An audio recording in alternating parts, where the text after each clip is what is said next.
All right. And we are live. Oh wait, hold on. Oh, let me pause that. Oh, ho, ho. What I was watching should not be heard. Well, ho ho ho to you two, buddy. And we're live. Hello, everybody. Merry Christmas or whatever you celebrate. We're Happy in here. holidays. Happy All that good holidays. stuff. Y'all almost had a nice surprise. Were you revisiting Tiny Evil again? Oh no. It's not the season. It's not the season for Tiny It's Holiday. not the season for Tiny Evil. Yeah, that's another season. That's a summer anime. But that's story for different time.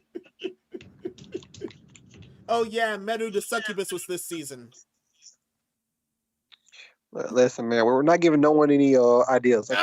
But yeah. That.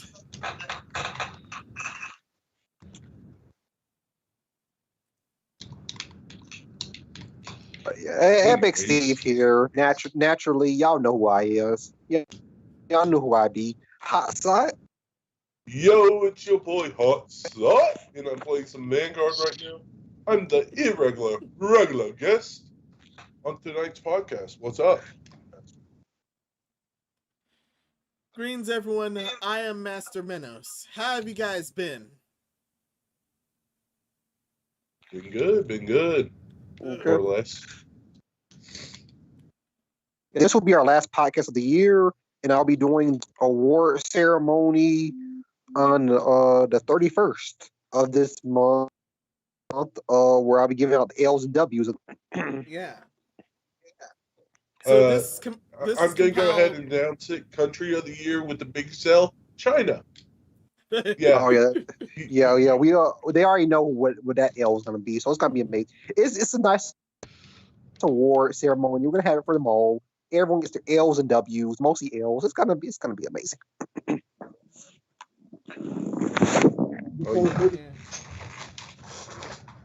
We're just going to do a compilation of 20 topics total as of our new cap right now. Well, me and Epic were reminiscing for one show that had 63 topics total. I was shocked we went that far.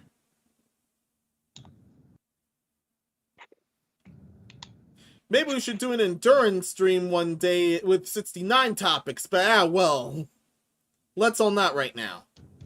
Yeah, that's a next year thing to think about next year. Maybe no year. Who knows? Yeah, maybe no year. There we go.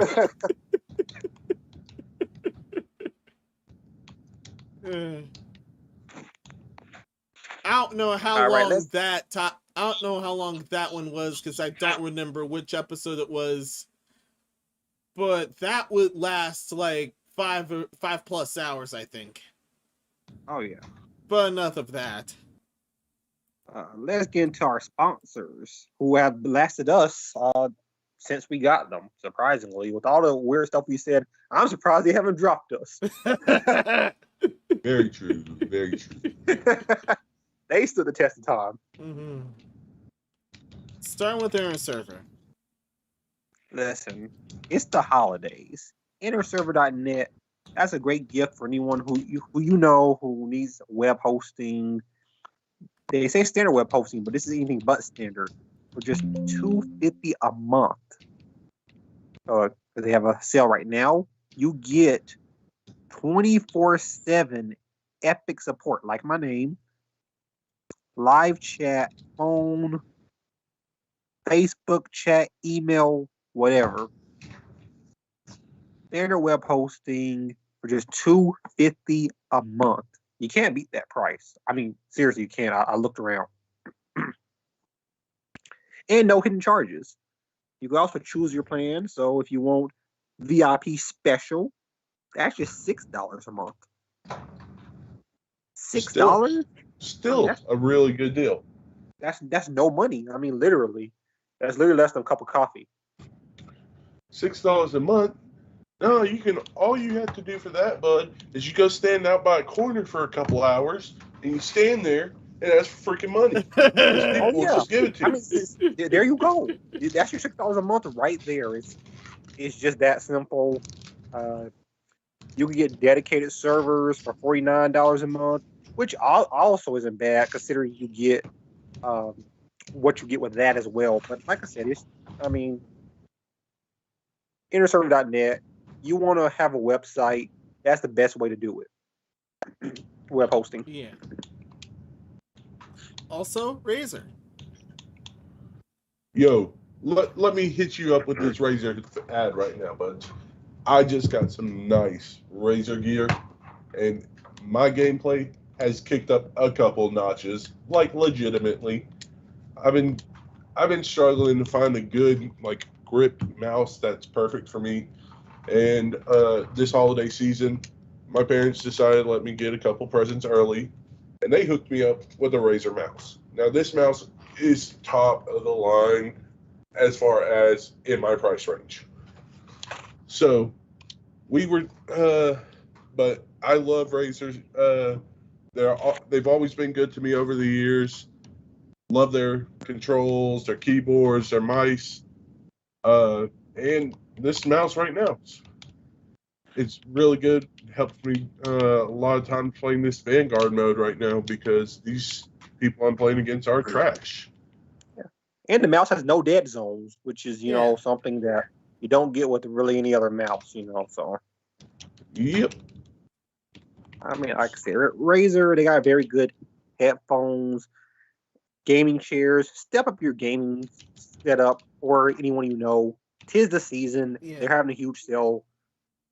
Oh Razer. yeah, they still have that emergency food It's the mouse season pad. to go on some slaying as you go out through your night of gaming. I like it. Do it. Also, Get Response. Listen, what can I say about Get Response that I haven't said before? Inbound marketing solutions. Grow your business online, grow your audience, engage with customers, boost online sales with marketing service that does the job for you. You can sign up for absolutely free. The low price of free. Sign up. Yay. Link is in the description. You know what else is free? Dad's 3D. That's three. Listen, man. Maybe you guys love to model, but don't like your own rendering speed because what makes a good model look fresh as hell? Some good rendering speed. Like, yes, you can make a model look beautiful. You could give it extra polys. You could give it extra typology. You could go through the whole layer of giving it its own texture, material, all that in Blender. But your render game is still weak compared to DAZ 3D. Might as well just hook it up through DAZ 3D because they do the best work that you can get. I mean, the NVIDIA iRay renderer is the best renderer I have used, aside from the proprietary. I have seen some proprietary ones at companies, they're really good, but this is actually on the market, absolutely free, just beautiful. And if you're not that good at modeling, they have modeling tutorials in modes and meshes you can use within the program itself. Or you can buy models for money or for absolutely free as well. Every week they have new freebies on this site. Just download them and plug them in seamlessly and effortlessly into the program. I mean, what else can I say? I mean, that everything you're seeing here was made within DAZ 3D or made or brought or ported to DAZ 3D and rendered out using the NVIDIA iRay renderer. Amazing. I love it. It's just. You know what makes it really good though, Epic? The fact that you don't need, like, personally, I don't have the best setup in the world. I made my PC I made mine on a tight budget, but I could still get one of the best renders without having to go and buying my a huge upgrade. So I can even model my simple stuff, send it out, and get a glorious rendering back. So nice. I mean, what else can I say? I mean, this is literally one of the sponsors I reached out to because I really liked using the Dash 3D. Asked, could they please sponsor the channel? They said yes, and that's why I rep them so hard because they're very good. If you're a modeler or if you want to do anything with modeling, it is just amazing. 3D modeling has never looked cleaner. Like legitimately, like when I redo my portfolio show or a new portfolio for myself, all my renders are gonna practically be from Dash 3D. Like every single one is going to be rerun through Dash 3D just to show how epic it actually works.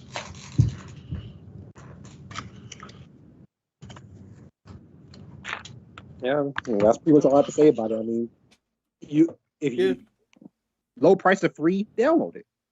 Yeah. Got anything else or anything announced before we move on to the topics? Okay.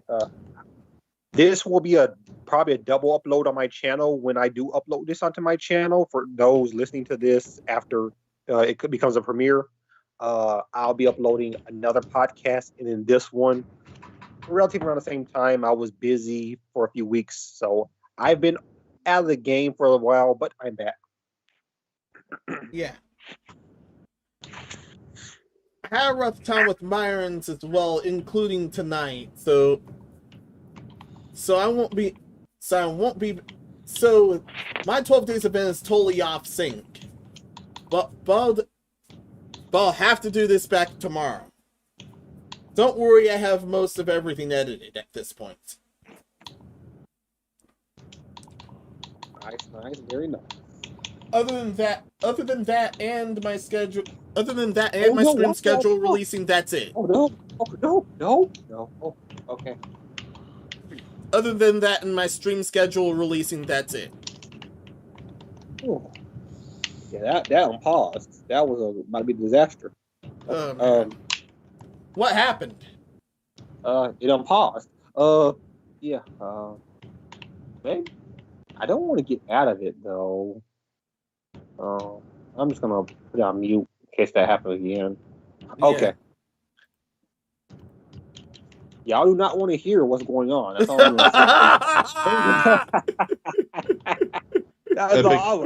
I've known you long enough. I'm not going to be surprised what I hear. You wouldn't, but anyone watching, I'd have to edit it out in the premiere. That's all I'm saying.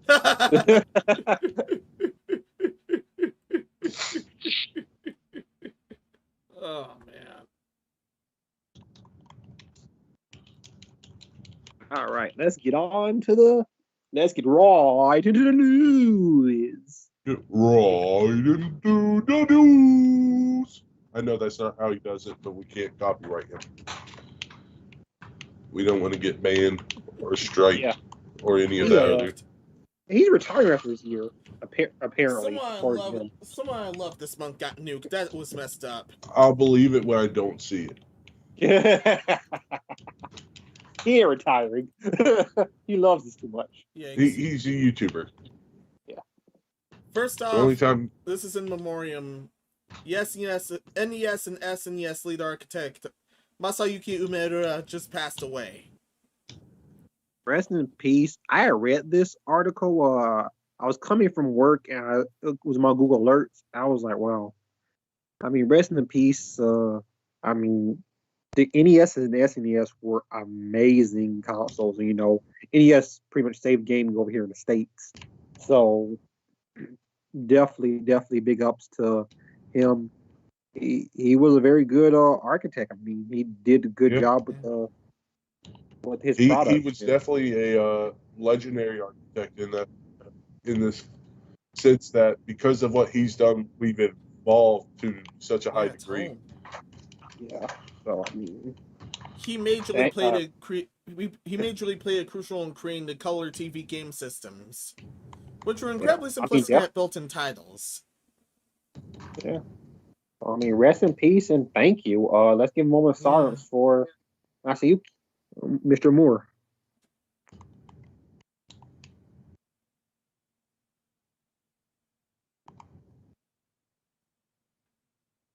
All right, you will definitely be missed. I mean, dang, that's the godfather of architects right there, as far as gaming is concerned. There wouldn't be Pong without him. He actually played a major role in Ice Climbers, so that wouldn't be made without him either. Hey. Yeah, he was awesome.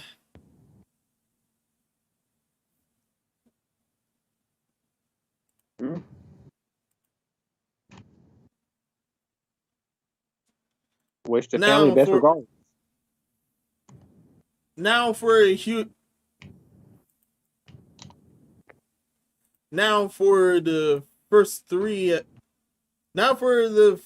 next three topics, it's very serious. Moment of silence. Is it serious? It is serious. Yeah, that's serious, but it's even more serious. But these next three are even more serious. Okay. So, cold in my house right now because those guys need to come fix the heater coming tomorrow. So about Sony, that same Sony that's been censoring anything Japanese or Japanese inspired. That same Sony that basically gave their old residents absolute hell while under the complete corrosion of from their new residents. And now, as of this, their chickens came home to roost. Because their vice president ended up getting caught doing some bad crap. He basically wanted to be good friends with the underage individuals. Yeah, he was definitely into something else. PlayStation, and he got caught with his pants down. Mm-hmm. He was fired immediately for allegedly appearing in an amateur pedophile sting video. People vs. Pred's a YouTube channel dedicated to exposing individuals attempting to groom and solicit sex from children. This includes masquerading as underage users. They claim the individual in their latest video was senior vice president of PlayStation Network, George Casiopo.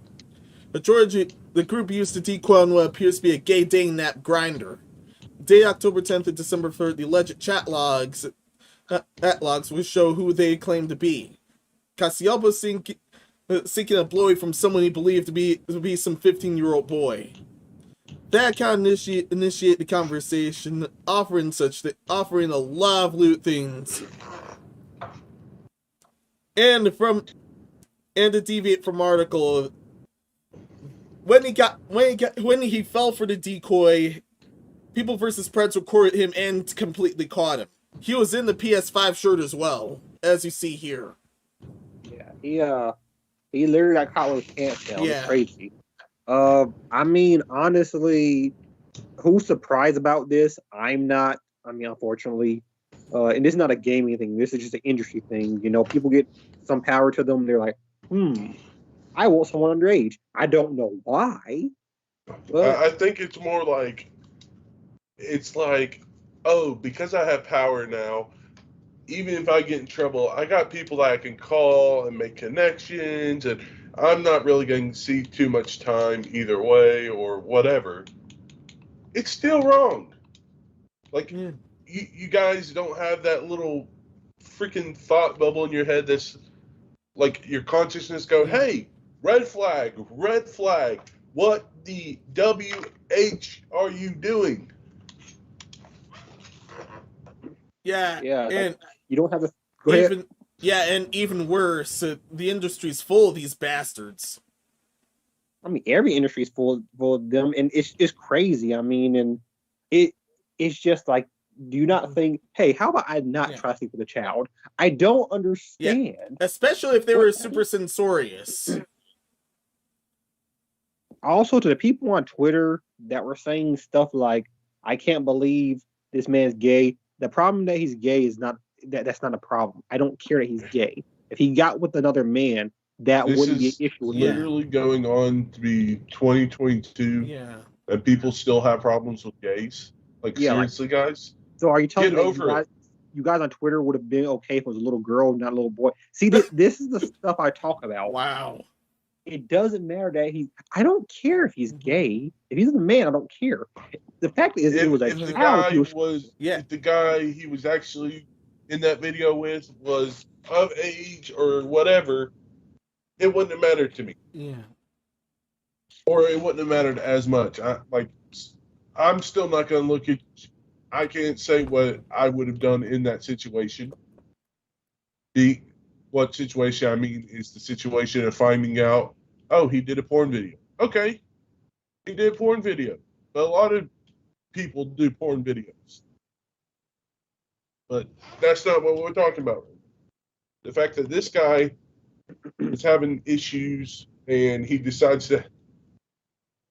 He wants to try to pick up a little boy, on Grindr, I think. Yeah, he was trying to pick up little boys on Grindr. And you went on Grindr? Yeah. Grindr? But listen, man, Grindr's for 18 plus. But, of course, you can find minors everywhere because they lie about their age. But still, it's like, in the conversations, like, hey, I'm 14. He's like, hey, you 14, I'm 14, basically. It's like, this kind of stuff is not stuff that I feel is, I don't know, just, and it was everyone on Twitter. I saw those comments on Twitter saying, I can't believe this man's gay. It's like, it doesn't matter if he's gay. It matters that he's a pedophile. That's what matters. Yeah, that's what matters. What matters was he was after actual little children. Yeah. Little boy, little girl, I don't care. Yeah. It's a child. Normally I hear from Twitter being pissed off about fictional beings being looted. Not actual real life travesties, apparently. And now they're going back. And now they're going back to homophobia. What? Oh, they didn't go back. They're always there. It's just during Pride Week and Pride Month. They're like, "Oh, we stand by you," and they don't. It's Twitter. It's Twitter. Ugh. It's a cesspool. A complete cesspool. I don't get why everyone makes it about a different thing. That's what pisses me off.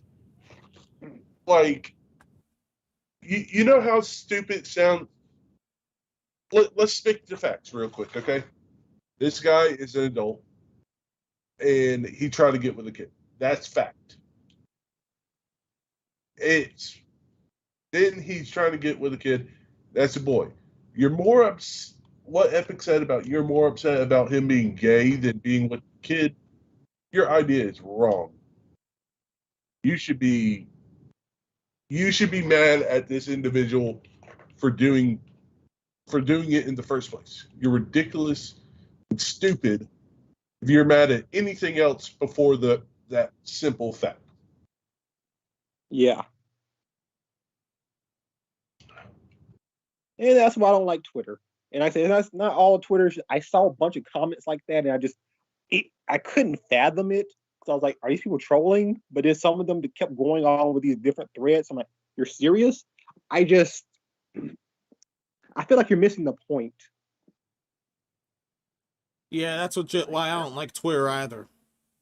Like, I don't really care if a dude is gay or straight. I just care that they're with a consenting adult. When you're with a child, that's when I have a problem. That's when the issues pop up for me and I start saying stuff.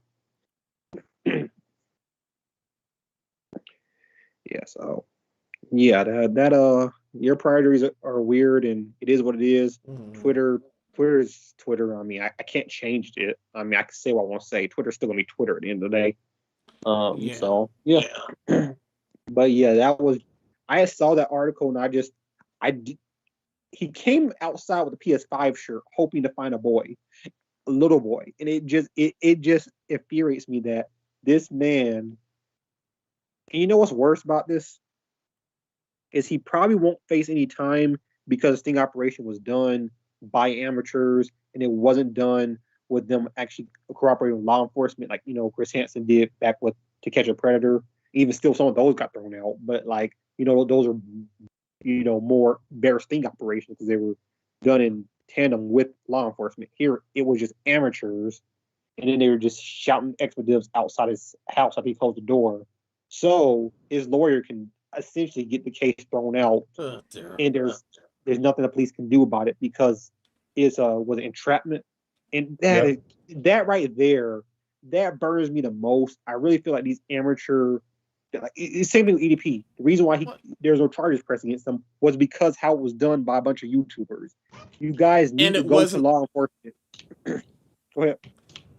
And although both cases were reported, right? Yeah. After the fact, unfortunately. Oh dear. Yeah, if they report it while doing it and the law enforcement is working in tandem, that'd be different. But when you take upon yourself to go to the person's place or meet the person somewhere posing as, an underage person, and you're not law enforcement, even law enforcement have to do things a certain way because you don't want it to seem like you're pushing for this. Because some of the messages, unfortunately, that I was looking at, the more like a stomach, is the people faking to be the underage individual were talking to this man and trying to meet up. They didn't let him, initiate it. They did. And that in itself is just unfortunate that he probably won't see any jail time.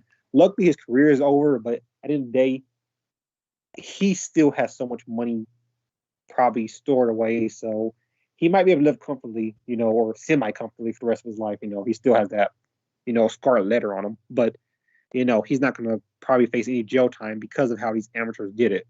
And I just get so pissed off when I see these groups do that because EDP should be in jail. This gentleman should be in jail. But EDP's not. This gentleman probably won't either because of that. And that's just unfortunate. The bad thing is he could technically now do it again and get away with it. Yeah, now under another name. That's the worst part. Yeah.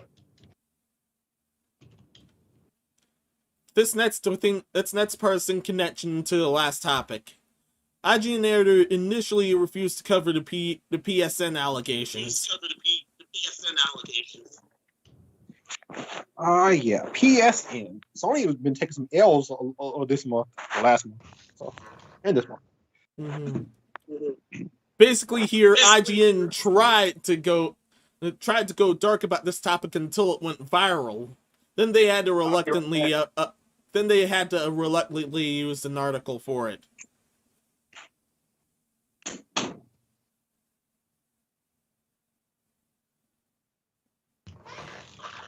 And this article is basically a recap of what and how this happened.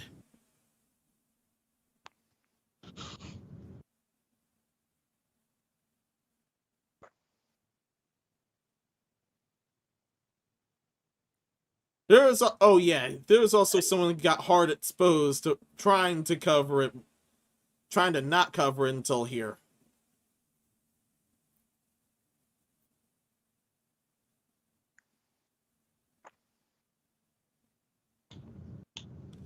Uh-oh.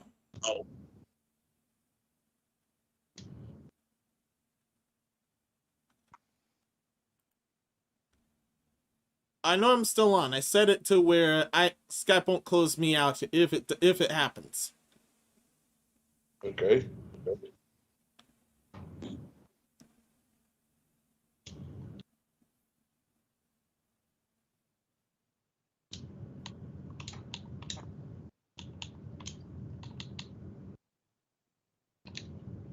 Yeah, what IGN really did was far scummier than I'd ever imagined.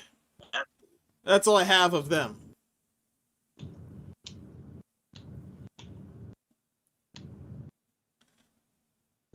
Got anything for this topic?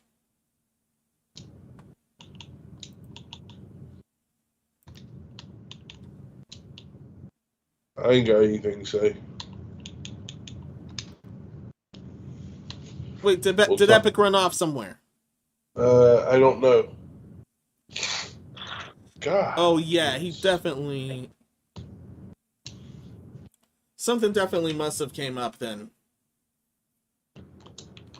That's what sometimes happened this season.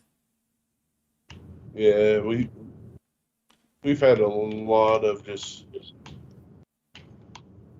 what you call it. Yeah.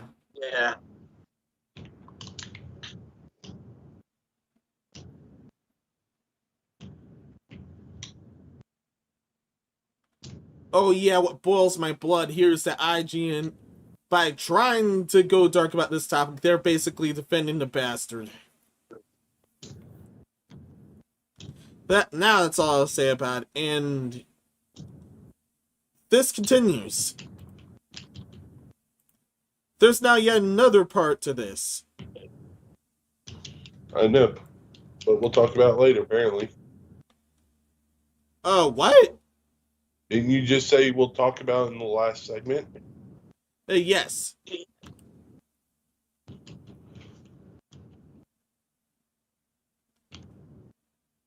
Yes, we're in that segment now.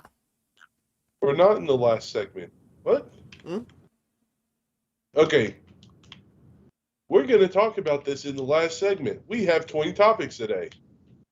We've only discussed 2 so far. Are you talking about the last of this segment? No, the last of this segment. Okay.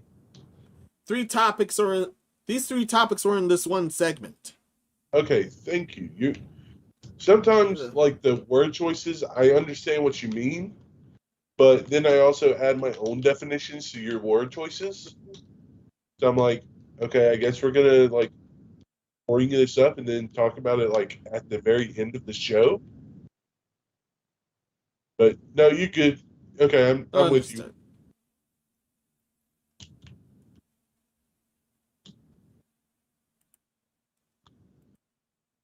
We have Call of Duty brain player right now.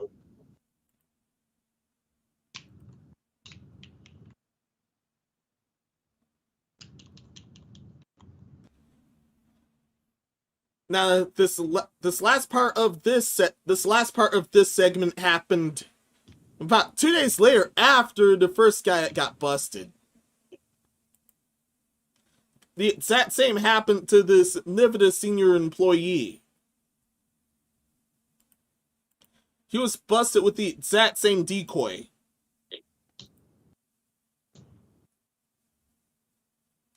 And who is this? Who got busted this time? He was a Nivida senior employee.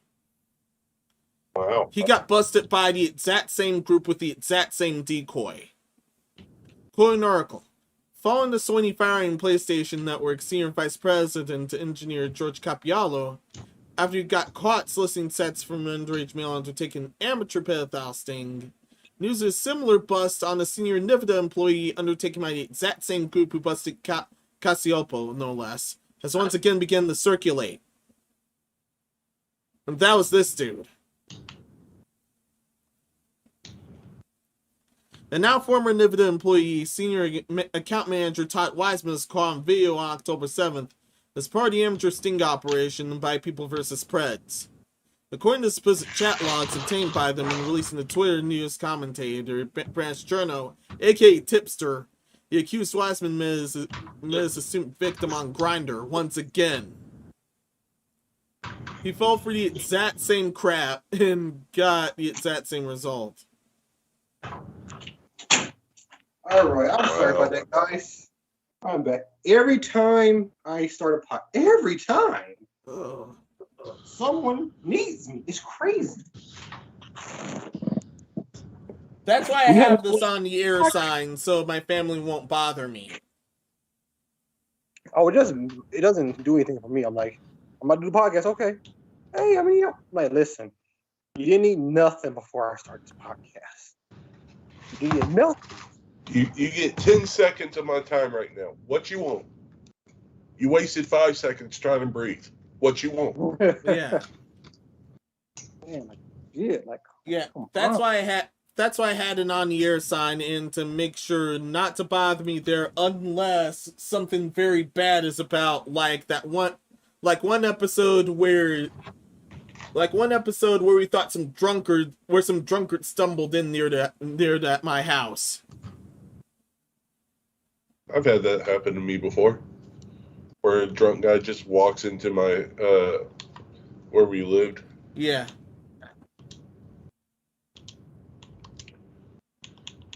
He's just lucky my dad went home. Yeah. He probably got shot, honestly. Thankfully, nothing bad happened. The drunkards didn't get in. We did report it, but the cop said, "Oh, it was nothing." No. Ugh.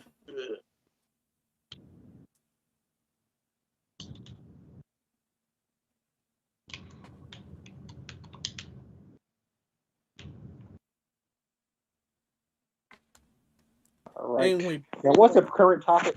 back to this. The current topic. Versus Clint. We talked about how IGN covered the initial topic of the last guy being busted with a pedophile sting, and now we're covering another guy that got busted by the exact same pedophile sting with the exact same decoy. Is this the Nvidia guy? Yeah, that's the Nvidia guy. You know what's funny? I actually met this particular gentleman. What convention was it? I forget. Damn. That's crazy. So this one actually kind of got me slightly harder. I mean, I don't know him. I just seen him once in person in my entire life. But it's just you shake someone's hand, and then you see that they're into this stuff. You're like, dang, should burn my hand. But yeah, I mean, I don't understand why children.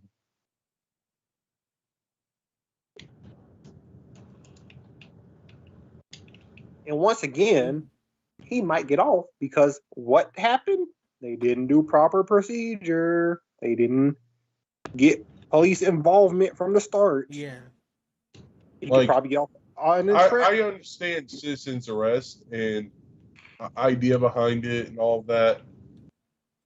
But if you jeopardize your case, if you really want this people to go away, you 100% jeopardize your case if you take your personal feelings into consideration, catch them in the act, and then it's like, because all they have to do is they can claim trap. Their lawyers is half as decent as they could use like a tenth of their salary and hire the lawyer and get off the whole freaking charge. Yeah, and that's the sad part of it again. Between this crap and hiring diversity hires that still wish further harm on little boys at birth. And this needs to stop. All this needs to stop. Agreed. I've said this before, and I'll say this again. I really don't understand.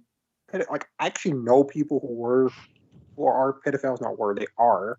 And they can't be around children because of that and stuff. And it's just, even they can't explain to me why. I'm just like, I do not understand. I just do not understand. Like, why do you do this?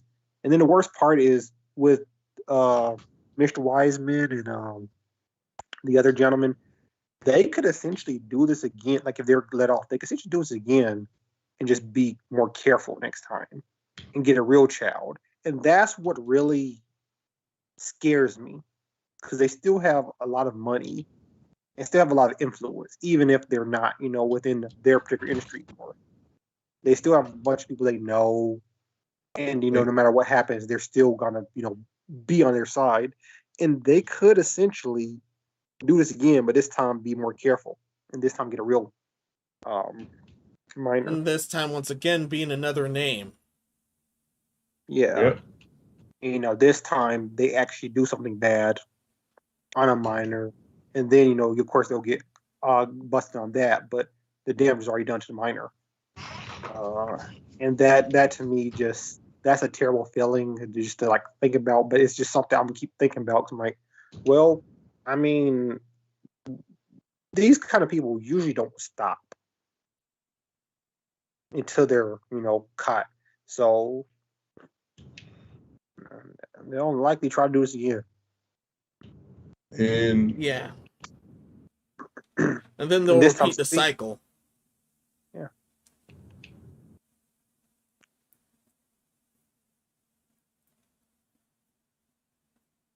Well, I got nothing else for this.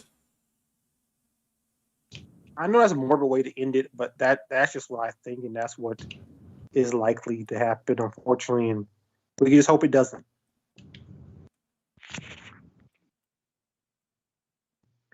Yeah, we're gonna have to look forward to. Yeah, and we're gonna have to look for. Sorry.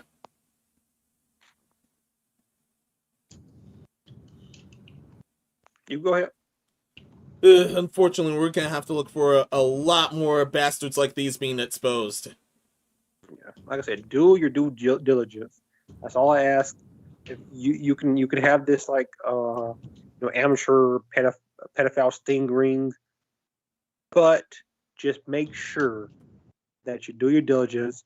Yeah, from start to finish, you are in talks with law enforcement, and they are monitoring everything you're doing to make sure that these people cannot get off. These people have a lot of money, they have a lot of power, they have a lot of influence. Yeah, and you gotta do it in advance. Yeah, you do not want to give them any outs, ever.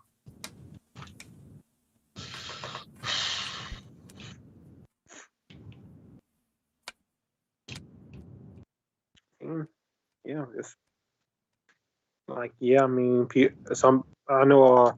I just saw a comment on I think it was Rich's video, and someone was like, "Well, if they don't do it, do you know how will law enforcement know?" I'm like, "Well, if they contact law enforcement know." I'm like, no one's saying these people are bad for doing these things.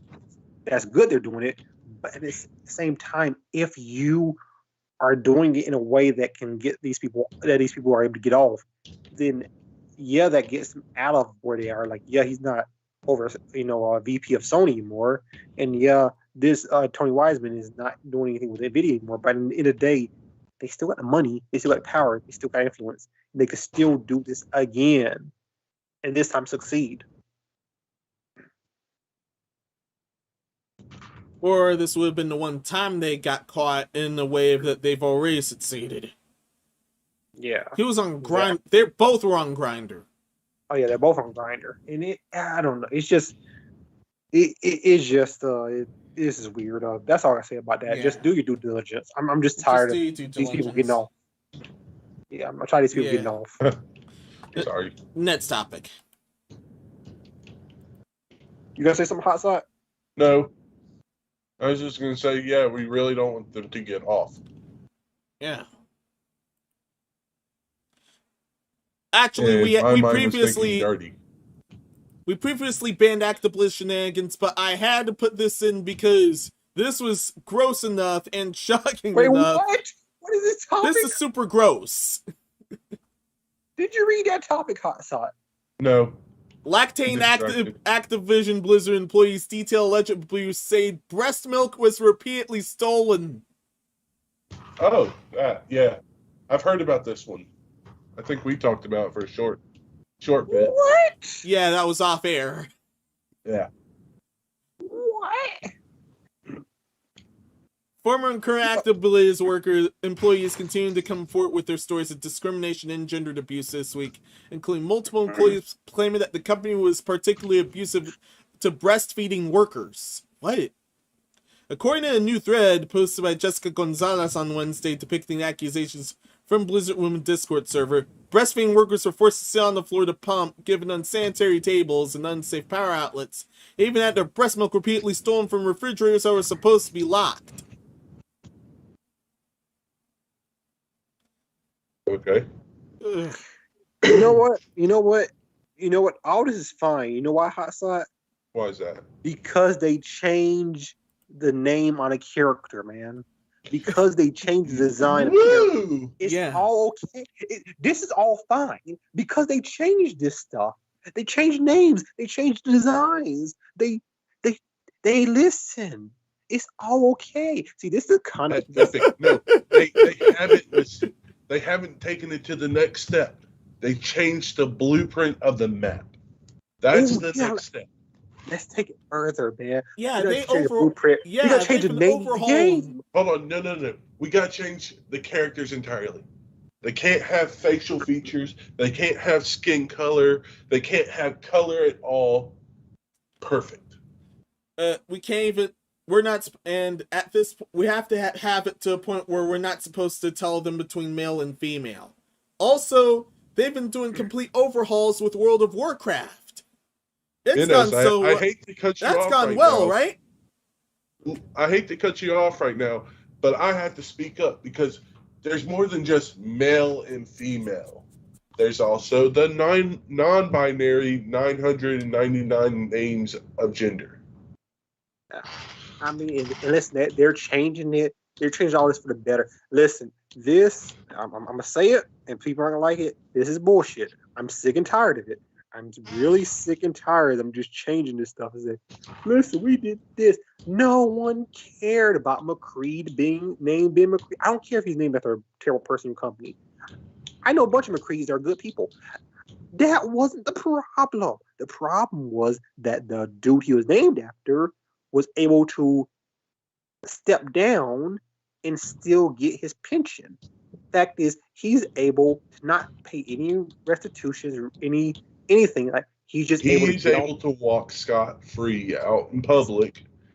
And that's my problem.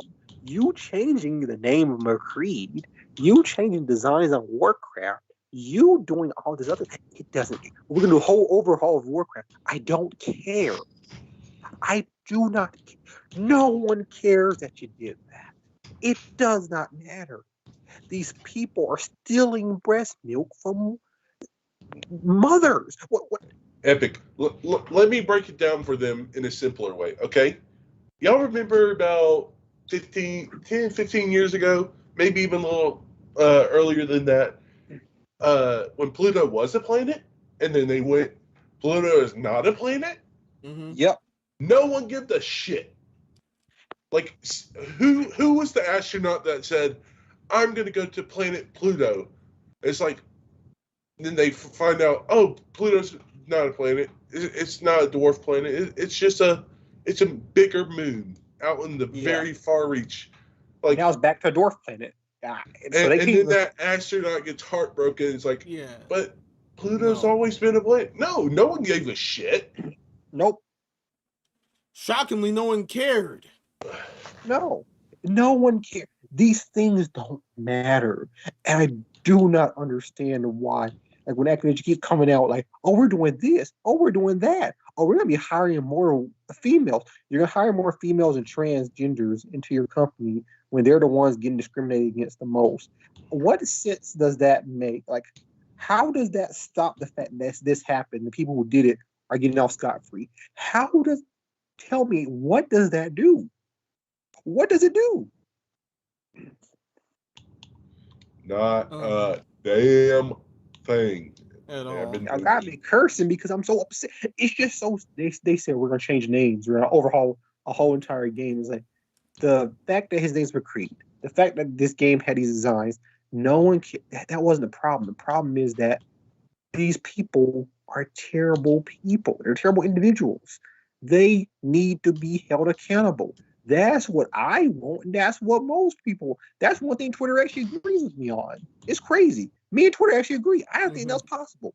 These people need to be held accountable. Yeah. That's what we need. I do not care about you changing names. I do not care about you changing the overall game of different or whatever. It does not matter. It never mattered. You need to do something about what happened here. Period.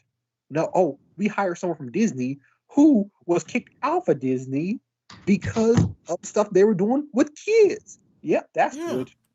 Like, what's this? Oh my gosh.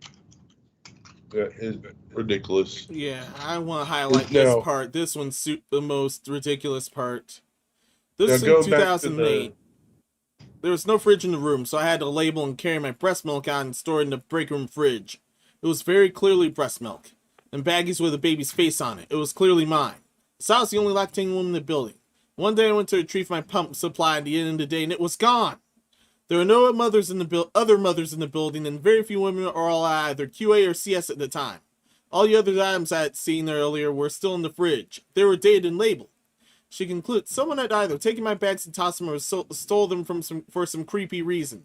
This was devastating, not just for the creep factor, but because I was already very low on supply and I had a baby who wouldn't latch. I was already supplementing and struggling to get milk, unquote. So he put, one, they put a baby's life at risk. Two, they stole someone's food. And when we weren't on the air, my biggest argument was they stole some food.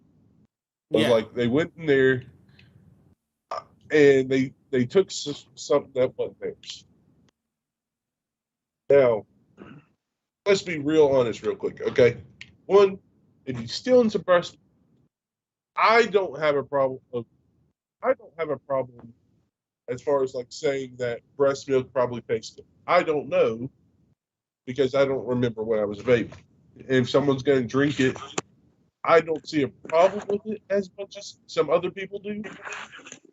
But that's not to say I'm giving them a pass for stealing. I'm not giving them a pass for. I'm not giving them that. I just want these people to realize they put a baby's life at risk. That they also decided that the best course of action was to either A, throw away the breast milk that was in the fridge, or B, to take it. Maybe they like this particular woman and she's married. I don't know. I'm pretty sure that's what happened. It's a creeper or creepers who like this woman and said, "Ooh, I wonder how this tastes." God, so weird. Or they just didn't give a damn and stole some breast milk anyway. And this is just downright disgusting. And this was disgusting enough to have to uplift the ban to cover this. Yeah, I told you we weren't going to talk about them again unless it's something really crazy, and here it is. Yeah, these companies all surprised me. It was like the same thing with Bethesda. Why I didn't want to talk about that particular game. It is something really crazy, so I had to talk about it again. I'm like, I don't understand. It's like you guys want me to speak on your name, and I really don't want to. I really don't want to. But then you do something crazy. I'm like, why do you exist? How in the words of Razorblade Mangle, how do you? How do you? Not just how do you? Yeah, and once again, we won't be able to lift the ban again unless something crazy like this happens or Bobby Kotick finally gets fired. And even then he has the golden parachute. So not much will be done to the bastard. Bro, Activision is just on some other level right now. I don't even know what's going on. I don't know who's running this company. A bunch of like goddamn monkeys or something. No, monkeys would be more respectable. I just diss monkeys for no reason. That's crazy. Like, yeah, I don't know who's running this. It's like aliens who don't know how to do human interaction or something. Yeah, they call this frat boy behavior, but I've seen current year frats. They're far more cordial than this shit. I mean, I've seen really bad frats. Even they don't go this far. That's when you go further than some of the worst frats. You know you've messed up. Oh my gosh, this is just so bad. I don't even understand.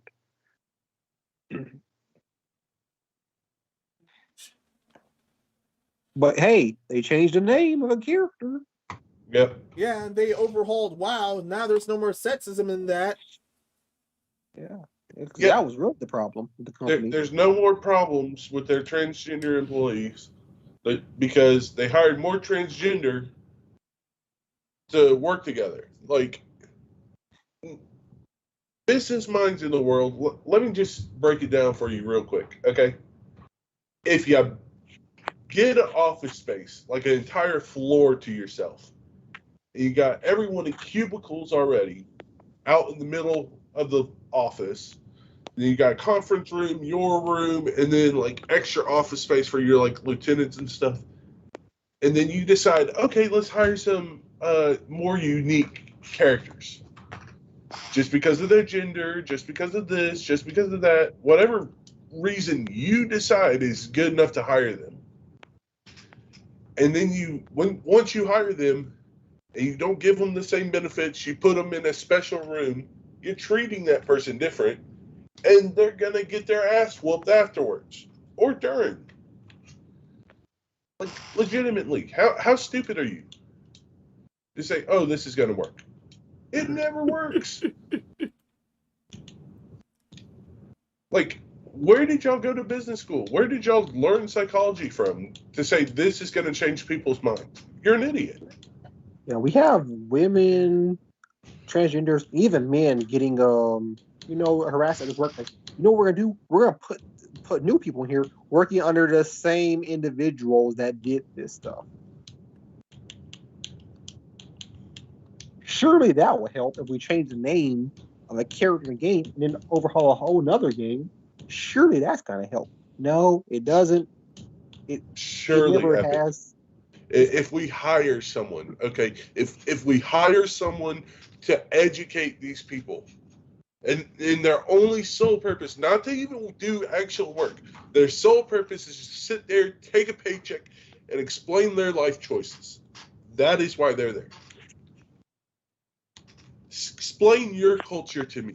That's all I'm paying you for. How stupid is that? This is just it's so dumb. I just do not understand. It's like it blows my mind that these companies come out and they're just saying this stuff boldly, like, oh yeah, we're here for everybody. This doesn't sound like you're here for anyone. Not at all. There was also a point where all the other big guys disavowed ActiBliz, but one of them got hard exposed for the same crap. The exact same crap. As we're going on for this next topic. Whether it be Hollywood, whether it be anything. Like, it's just these industries, when you get to the top, not all of them, but you get a lot of weirdos because, absolute power corrupts absolutely. And that's just been a thing. Yeah. These people get that power and they decide to do really weird things with it, or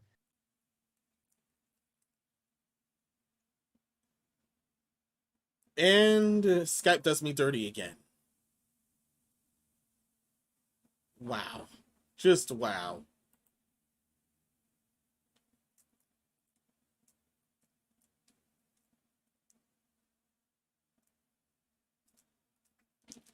I made a saying so I could avoid this. And here we are.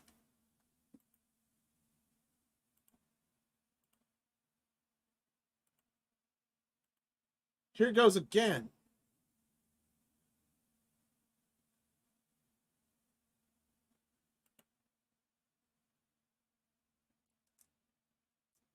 Apologies, none of you guys can see or... Saying you have to I'm back. And, walk down the aisle with the person. Yeah, I'm back. Skype did me dirty again. Don't be an ass. Oh, okay. Skype did me completely dirty again. Oh, that's why I did that. Boo boo. Okay, but yeah. We're just saying, like Haas, I said, like, it's just that simple. I don't understand why this is a problem. Yeah. It's so simple. I feel like the answer has always, just been there. Like, just be kind and courteous, and if you don't, you don't even have to interact with people. All you have to do is do the job. And you don't have to like them. Yeah, you don't have to like them. Just do the job. It's that simple. It's just that simple. They say you do the job, you go. Yeah. They say power doesn't corrupt, it reveals, but that's just another saying. Yeah. I mean, I dealt with people in the workplace several times that I thought were complete ass. And I would never talk to them besides same. work. Yeah, same. If I'm unable to help, I'll talk to them. If I'm able to help it, I'll stay away from them. Exactly. Just do the job. If you need to talk for something with the job, you do that, and then you don't have to worry about it anymore. It's so simple. I don't understand what's going on, and PlayStation is facing gender discrimination lawsuit. See, that's what I'm talking about. they're sitting there getting on Activision about that, and then they're doing it. And it's like, of course you are. Epic Games is facing something too, and they were just sitting there trying to, this thing is like when you cast stones, you gotta make sure that you yourself, especially not in a glass house, and look what PlayStation did. And that's all they're doing. Yeah, another woke company that claims to stand for diversity and inclusion. A glass house. They're a glass castle, dude. Because they're so big and well known, they're a freaking castle. 100%. Also, if anyone saw this before, yes, I squashed that spam bot. Of course. Yes. Yeah, another woke got real bad lately. Yeah, another woke company that claims to stand for diversity and inclusion and political correctness has potentially revealed that they don't at all, as a former Soyny Interactive entertainment security analyst, especially charges for wrongful termination and gender discrimination. Filed in the California court and hoping to achieve a level of class action, the lawsuit is employing other women who have felt wronged by the company in terms of gender discrimination to step forward as well. The security analyst in question, Emma Majol, alleges that the females working at the Soyny Interactive Entertainment weren't paid the same as males who were in similar positions or embarked from equal compensation or promotions, saying Soyny tolerates and cultivates a work environment that discriminates against female employees somehow. Majol claims that she informed the company about discrimination in 2021 by way of a signed statement, and not long after the event she was fired. Through a company that explained that it was because of the elimination of a department, Majol asserted she was involved in said department. The disgruntled woman explained on the incident, as well as others from her career back in 2015, also said she believed men were favored when it came to promotions, as she was restricted to her position for 6 years despite constantly requesting a promotion. She also alleged that the security director, Yu Sugita, refused to converse with female employees while his store was closed, and if a male employee were present, he would talk to them instead. Well, for safety reasons, nonetheless, but back to quoting article, because of this, Majol delivered her request through other male employees as she'd said she'd be ignored if she'd made them directly, perhaps immediately decreasing the validity of her lawsuit. Worse yet, Majol said the company was split 60-40 men to women back in 2015, and that the company recruited more men afterwards than women, which doesn't necessarily implicate discrimination in the slightest. The female employee was also quoted as saying she personally heard managers make gender-based comments about female workers. Emma Majol is on the notion that gender bias and the fact that she brought the topic up, which led to her being forced out of the company. Whether these are genuine accusations towards the woke company or merely attempts to get those in charge removed for a more diverse house is not known. Unquote.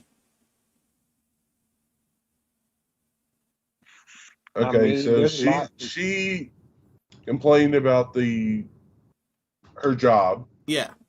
And because of that, she believes she got fired.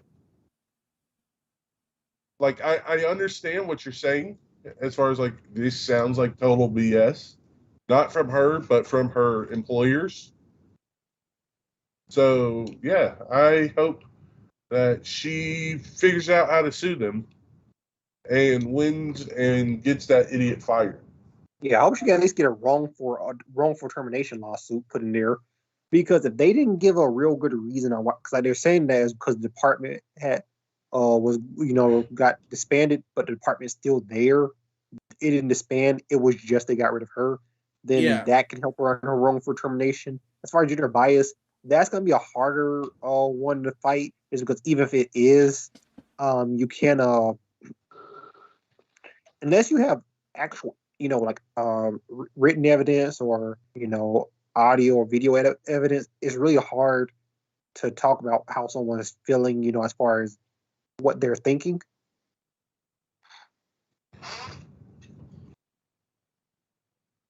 Yeah. She should at least be able to do a wrongful termination. Other than that, not much else can be done here, unfortunately. And the door closing thing was, once again, safety precautions. She definitely should have probably got that job. Like, can you do me a favor and explain where she was? Like, what's her, where she was working? Like, exactly where? I don't want to know the exactly where. I just want was she in Japan, country? Oh, she was in Cali. California. Cali? Oh yeah, 100% sue their asses. Yeah, because Cali, you have it's one of the states in the United States where you have to give a legitimate reason why you actually terminated them. I know some you don't, like Georgia and Alabama. You don't you don't have to give a technically good reason on why you fired. They're looking to overturn that in both states, but in those two states, I think a few others in the United States you don't. But California is a state where you have to actually have the necessary paperwork and everything on why you terminated someone. Yeah. Yeah. That's everything I have for here. Yeah, this is really stupid. Hope she at least has a wrongful termination lawsuit, but other than that, this is really stupid. And the only thing with wrongful terminations is it's very hard to win your case or at least prove the case. That's the only problem with them, because with wrongful termination, it's all about he said, she said. But if she could hire a lawyer to seize documentation for her about the company without it being a hassle, she might win it pretty easily. Yeah, I mean, a wrongful termination case would definitely be easier than the gender bias one. I think gender bias one's going to be impossible unless she has evidence on that. Even if that is the case, it's really hard to get gender bias and discrimination cases because that's trying to prove someone's mindset. It's really hard to prove someone's mindset. The only thing you can really win from that, as far as if you have other witnesses that can demean their character without demeaning it too much. You know what I mean? They have to be a character witness that is unbiased. So someone that's not that really don't like you or something like that, probably going to be in your best efforts. God, I'm sorry for being like this. My seasonal allergies are acting up again. That's all I got for this.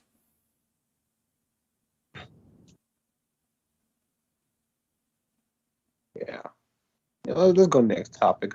Yeah. Woke companies, go broke. That's all I say. And these exposures have been happening in a pattern. Everyone that disavowed Actabliz. The big three ended up disavowing him and disavowing him completely. And so far, Ubisoft got exposed for their own crap in Soyny, but not the others yet.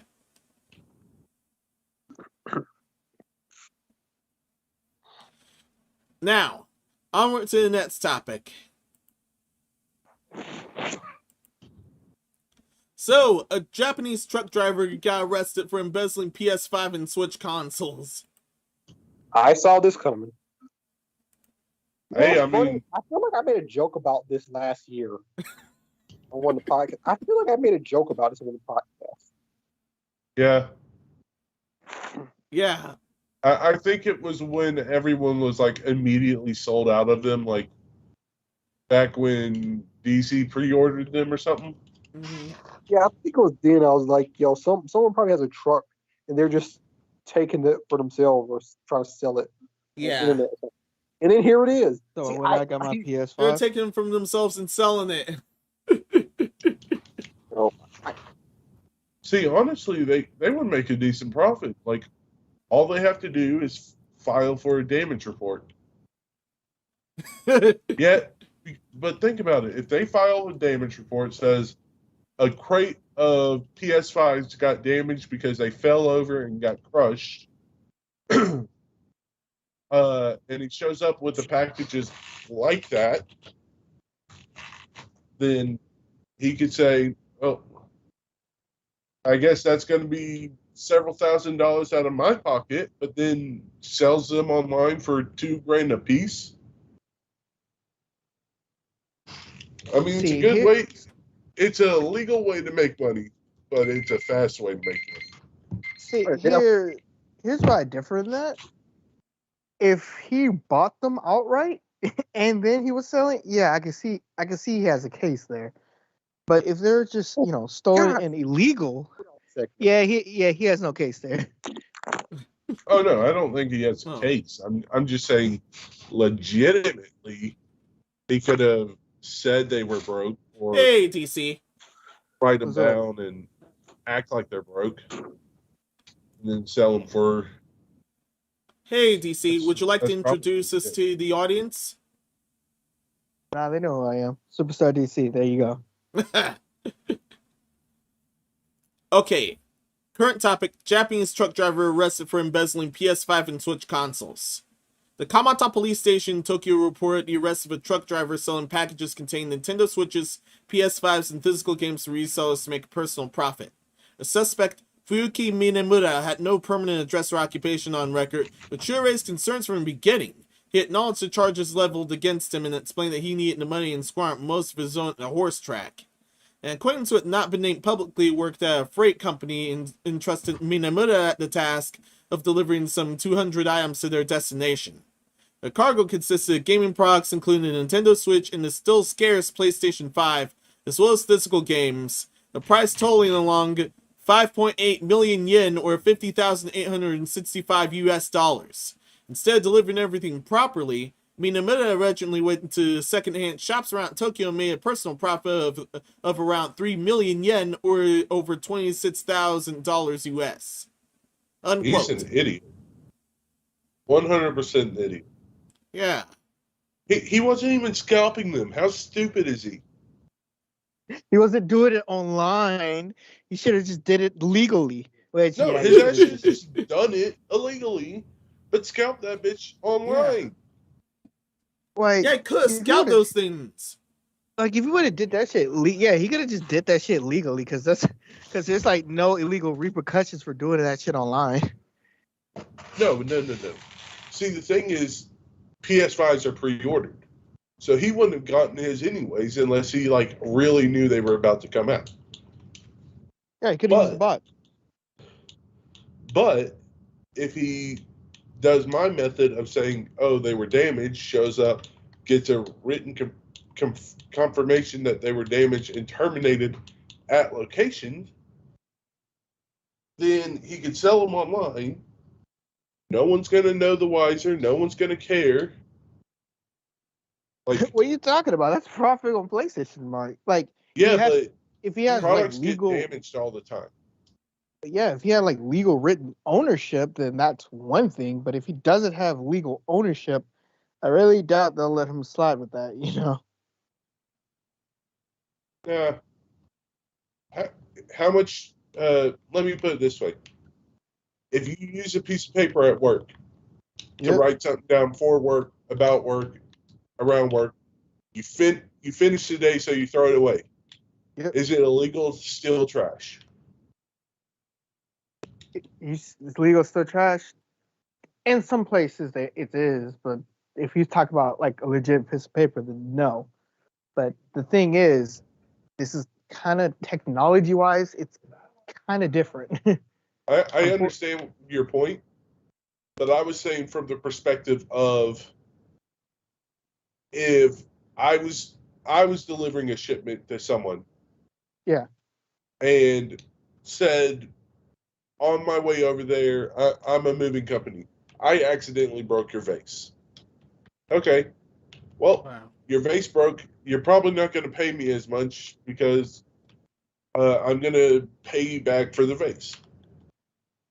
So, let's say he did the same thing with the freaking PS5s.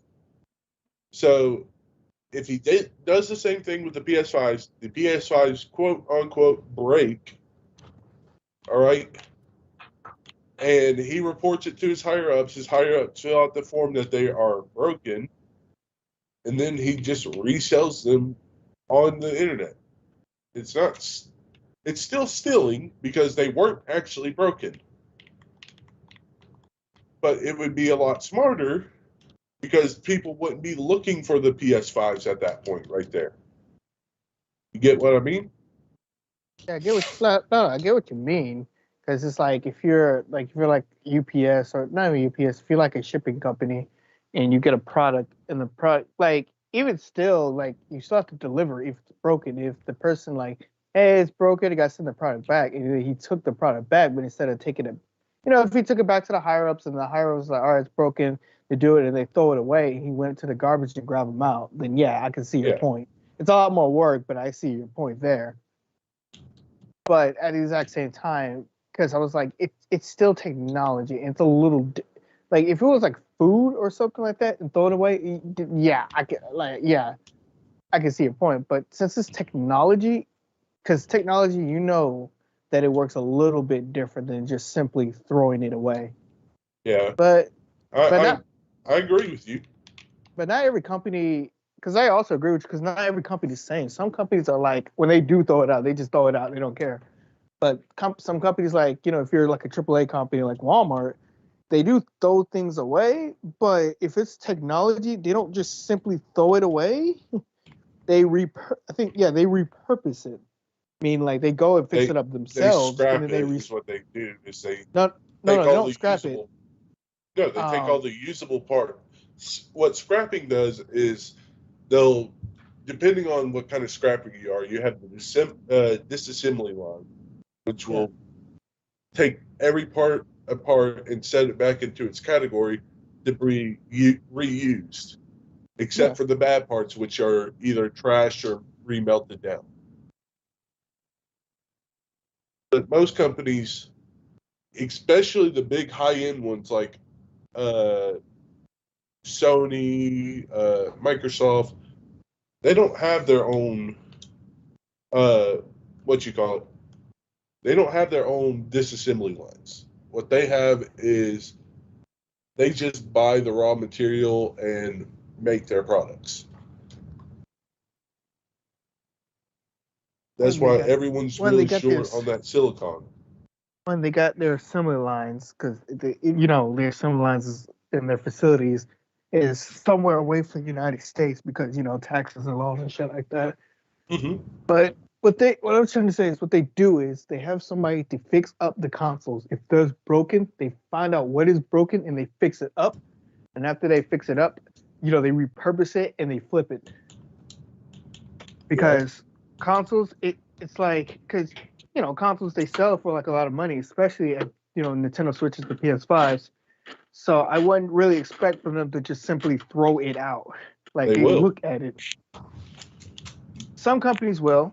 No, a lot of companies won't. The larger companies like PS5 will literally look at the shit and throw it out. They don't have time to hire more people. They won't hire more people to fix all the problems. The only time that they have people hired to fix the PS5s or anything are the people that have sent their PS5s to get fixed. And the only reason I say that is because I seen that shit happen. Because I work at a Walmart warehouse. When that shit actually happens, like they don't just simply throw it away; they repurpose it because they're also out there making a profit. They're trying to keep their costs low, but once you start hitting millions, like everything that they have in a PS5 is not worth the value of a PS5. They buy large quantities of products and put the PS5 together. And then they just copy the code for the PS5 onto the hard drives to make it work. And that's why And that's why I said that when they retake the console and repurpose it, they sell it online and flip it. I know they do that because we've seen that shit happen before. Yeah, it happens all the time, especially at scalpers. I've also seen several big companies just throw their shit out. They're like, "Oh, this box is damaged," and they'll throw it away. Yeah, sorry, I'm calling back. I feel like it depends how much you're gonna get from it. Because I know, like Dell, one of their biggest things was they would actually throw away everything they got, and they actually got fined for that a few years back. because they felt like because Dell gets their products pretty cheap and they make them and sell them, make a profit. And what happened, Dell got in trouble for that because they were throwing away more, multiple things, like more than they were keeping and repurposing. So I feel like it just depends on the company themselves and what they want to do. Because like Walmart might repurpose, but we don't know if Sony does the same thing. We don't know if Nintendo does that same thing. Because like I said, there's companies like Dell, there's companies like Toshiba, which was big with that, where Toshiba would literally just throw their stuff to landfills. And they got fined for that too. So where's this said landfill so I can go see if I can like get some 3080s or 3070s that they're throwing out. Wait, hold on a second. Before they throw in, all we gotta do is find where they're throwing that shit out at. Because if they're getting fined for that, they obviously have a secret trash compartment that they're throwing their shit at now. Yeah. We just need to find it, and we just need to take their cards from it. Yo, here, bro. Wow. We can have a nice podcast special, Bank Heist. Shit. I would actually talk to the landfill and say, hey, how much would you charge for trash I find that I want to take with me? You don't even know what I'm taking with me. I'm just going to take it, but I want to pay from your lot and get a freaking receipt from you. I mean, hey, you know, playing. If you could get some graphics cards from it, you can flip them bitches for like a good price online, and then you can make a business out of that shit. Wait, go ahead, give them to me. That's all I'm saying. You know what? Don't worry. Like take two for get some for free. Slot some for some, but like you get the friend price, bud. You get the friend price. You get the friend price. Yeah. But to go back to what we was talking about, it's pretty much like it's what I said earlier.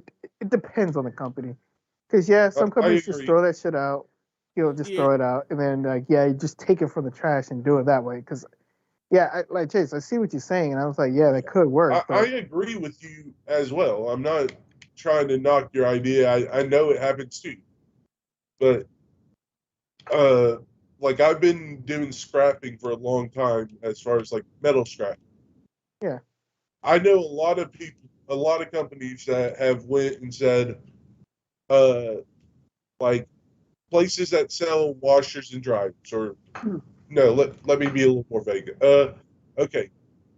You ever been to apartment complexes? Live in apartments, any of that? Yeah. People that own apartments or like the apartment complex itself, what they do is they buy one big massive ship order of washer and dryers. Now they're not like us. They don't pay $200, $300, $400 per washer per dryer. No, they get a big bundle deal because they're buying so many at once. Buy in bulk, yeah. Mm-hmm. Because they're buying in bulk, they're getting a lot better deal than we are. Yeah. So, with that said, I've been to apartments where they literally they buy new fridges and or buy new washers for the entire complex or just a section of the complex. And when they do that, they throw out the old ones. Even if they're working just fine, completely throw them away. That's where my experience is. People will, I have two like 50-inch TVs that are in good condition. They just, one needs some bolts and one needs some a stand or a wall mount. That's all that is. People just bought new TVs last Christmas, so they got rid of the old ones.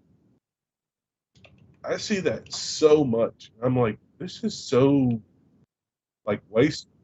Like what? It is like you see Best Buy or you see like the in-store retailers, and they'll have some prices on some TVs, and if they can't sell enough, they either go on a hefty discount. If they still can't sell them when the new products come in, they just throw them out. Yep. So dumpster diving for that C1 with the LG C1 OLED. Actually, get that shit for free. I'm trying to find out where Nvidia is getting rid of their stuff because Nvidia trying to give me a free graphics card. I'll go ahead and take that. But that's all. I get some stuff. Yeah, there's gonna be a lot of planning involved here. I feel like, because Chase, like I do agree with what you said, because I do feel like that if he could have just wait for it to throw them all out and then try to fish it without the cameras catching them Yeah. properly, and then kind of bulk them up and properly, repurpose them and all that stuff, then sell it. He probably wouldn't got they probably wouldn't care. He probably wouldn't got caught. The thing is, like, even if they do catch you when you get away, it's not like they can really call the cops because, at least in America, it's illegal to do what they're doing anyway, the dumping. So what they're gonna do? They're gonna tell someone that you stole something from their illegal dumping site. So it's just like, well, it's just we were gonna get rid of it anyway. So they just took it. The worst thing they could do is just fire you, but if you know where that shit's at, you can still just come back. But then they could charge you with trespass. That's the only thing. Yeah, that's the messed up part. That's the only thing. So, like I said, it has to be a company you're not working for. Like I said, you go in there, you take it, then if you're able to get away, it's like, well, they're not going to be able to call in theft because they're not supposed to have that place in general.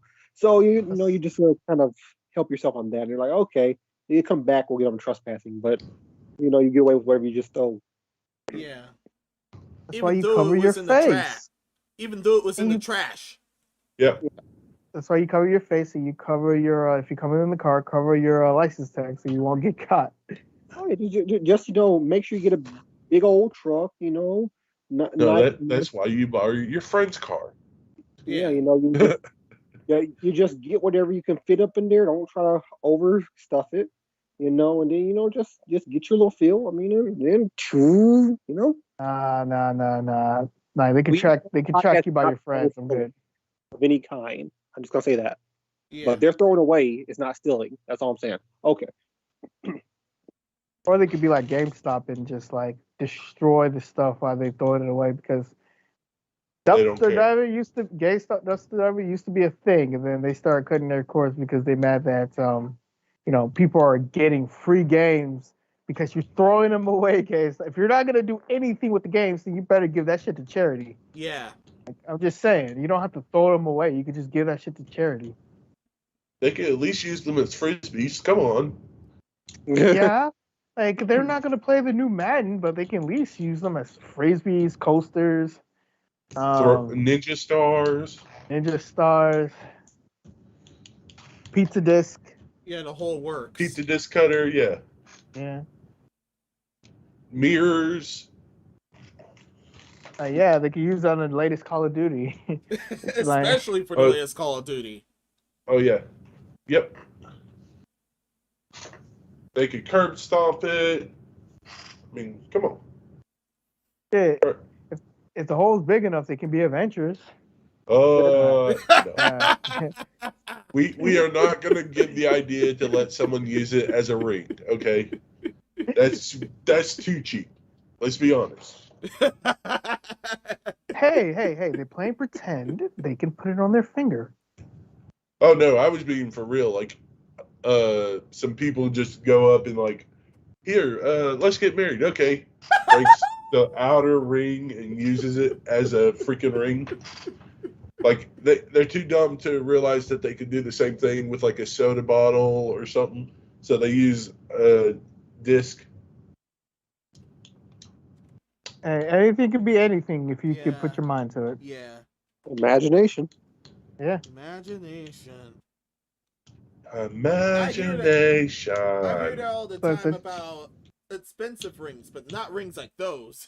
Yeah. Plus, I just can't remember the times that they throw out wired Xbox 360 or wired PlayStation 2 controllers and they cut them because they couldn't sell them, but they could have just gave them to charity. Repurpose them and give them to charity because, reduce, reuse, recycle. Because we're already kind of doomed our planet. Let's not make it worse. Yeah, we're still going to make it worse. Yeah, we'll make it worse somehow. Let's pump oil into the sea. Why is the oil on fire? I wonder why. Genius has a limit, but stupidity does not. Yeah. Stupidity is unlimited. All right, next topic. something actually good for once. Microsoft launched their virtual Xbox 20th Anniversary Museum. The browser-based experience submits a major news stories chanting their 20-year history, 3D objects such as Halo's Warthog or the Skyrim logo, and some eye-opening personal stats if you explore while signed into an Xbox account. The museum is divided into sections for each Xbox console. You can browse a 3D timeline of events. The 360 era, for example, is sections of the launch on Xbox Live Arcade, and reveal the Project Natalis Connect in the infamous Red Ring of Death crisis saw countless consoles conk out. But perhaps the most interesting for long-term Xbox owners is an area dedicated to your own personal stats, which Microsoft has quietly been keeping track of. Want to know when you first switched on your original Xbox? What game you played through most over the past 20 years? What was your very first achievement? Microsoft had a dedicated area for each user, and you can also share it for others to wander around if you so choose. For example, this writer's personal museum area tells him that he signed into the Xbox Live on the 28th of September of 2010. He actually bought a 360 with his second Eurogamer paycheck, so that tracks. His first achievement is called Cluster Buster, which was almost certainly from the pack in the game Hetzek. Skipping ahead, they celebrated the 20th anniversary of Xbox last week as of this post. Not so surprised the launch of Halo's Infinite multiplayer portion, as well as the announcement of an Xbox Project Origins documentary series, a glimpse of the upcoming Paramount Plus Halo TV show, and more than 70 additional Xbox backwards compatible games. Unquote.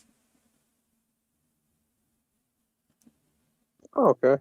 Those that actually have an account, would you visit this? No, but I mean, it's cool. I kind of zone out there, I'll be honest.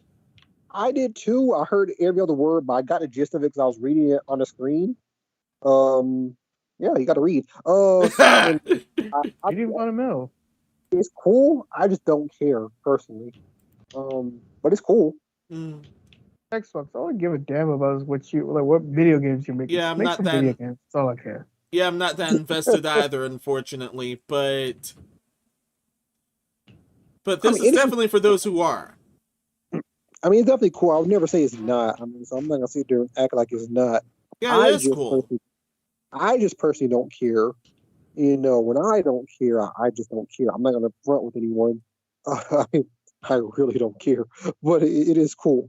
It's there.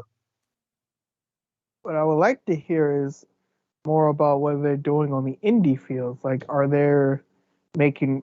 I would love it if, because I think Sony did this, but Sony only did it for Santa Monica, which was bullshit. No, it was bullshit. It was cool, but have it more places. Like when they, I wouldn't say hire, but you know, they give people a chance to make video games. Like I think for inspiring like people who aspire to make indie games, all this stuff, like you get to apply and then they set you up. I wouldn't say they set you up with a team, but I can't remember what they did. It was like a game dev thing where it was like, you know, if you want to become a game developer, they pull people in, they teach them how to make like video games, and they kind of make it, and they made it like a team out of it. And then, you know, they made them have like, they taught them, they gave them a job, and then they pretty much make indie games for PlayStation. And I forgot what was that called. But yeah, I want Xbox to have a version of that. Like, yeah, I want to be for indie developers, but still don't do anything about people who want to be freaking game developers. There's no programs for it. It'd be nice if PlayStation and Xbox made more programs like that. I'm just saying. Then they'd be out of business, bud. That's why they don't. A company that makes software. A company that makes software and pretty much hardware, pretty much hiring people off the street, teaching them how to become game devs, those who seek to it, and have them make company money by making video games, by having them making video games for the company. I don't think they would be out of business. I don't. Now, I think it's Microsoft Creator or something like that. It's similar to that. I mean, it's not exactly that, but yeah, they have some. It just has a very robust screening process. Well, it's like this, though. It's like, okay, let's say you take the people No one's going to stay at the same job unless they're really 100% happy with it and everything else. So they're not going to go, or at least I wouldn't go, okay, I started this job, I'm making minimum wage. Minimum wage for 3 years, and they're going to increase my pay to 2% or by 2%. No, I'd just rather go find another job that's going to pay me what I'm worth or 20% more of what I'm worth than what that job is. You got to keep upgrading. You can't, if you love your job and you're 100% behind it, that's cool. You do you. That's just how it's going to run. But if you want to be, what's the word? Not successful, not rich. If you want to be able to do your, I'm drawing a blank right now. Anyways, like the reason I said they'll get put out of the job is because once they get, let's say they start with 100 people. Well, eventually those 100 people go off into another company or continue working for you at a higher rate. Then you get more 100 people, or a select few of them will stop and go teach other people how to do this, so they could start making the money and they could start providing the stuff. That's why I think it would go out of business, because once you have indie developers that are making games as good as your AAA games, but in a shorter time frame, where do you go? Where do they go from Also in the more fair price range. Exactly. Because currently $70 is personally a bad deal. Yeah. Some of the others share the stance. Yeah, but at the same time, and there is that same thing of reason why most indie games aren't at the scale of AAA games is just because budget. You still need budget. Like you can have talent, but if you don't have the budget and you don't have the marketing, it doesn't really matter. In some cases, there's some really good indie games I played that's always better than AAA alternatives, but no one knew about them, so they didn't make money. So a lot of studios shut down. So that's also a thing. It's like a more nuanced thing than just I have the skills and I taught other people skills. Now we can make a game and put a AAA company out of business. Like, yeah, but the AAA company's name is known. You're not. At the end of the day, it is what it is. Look at Cliff Bleszinski. As popular of a person he was, his company died within a few years. So yeah. Also, the guy that is that, I'm drawing a blank, but is that the guy that made Shovel Knight? No, that's what's that dude's name? It'll come to me later. I can't Google it now. But like the guy that made Shovel Knight, indie game, or started as an indie game,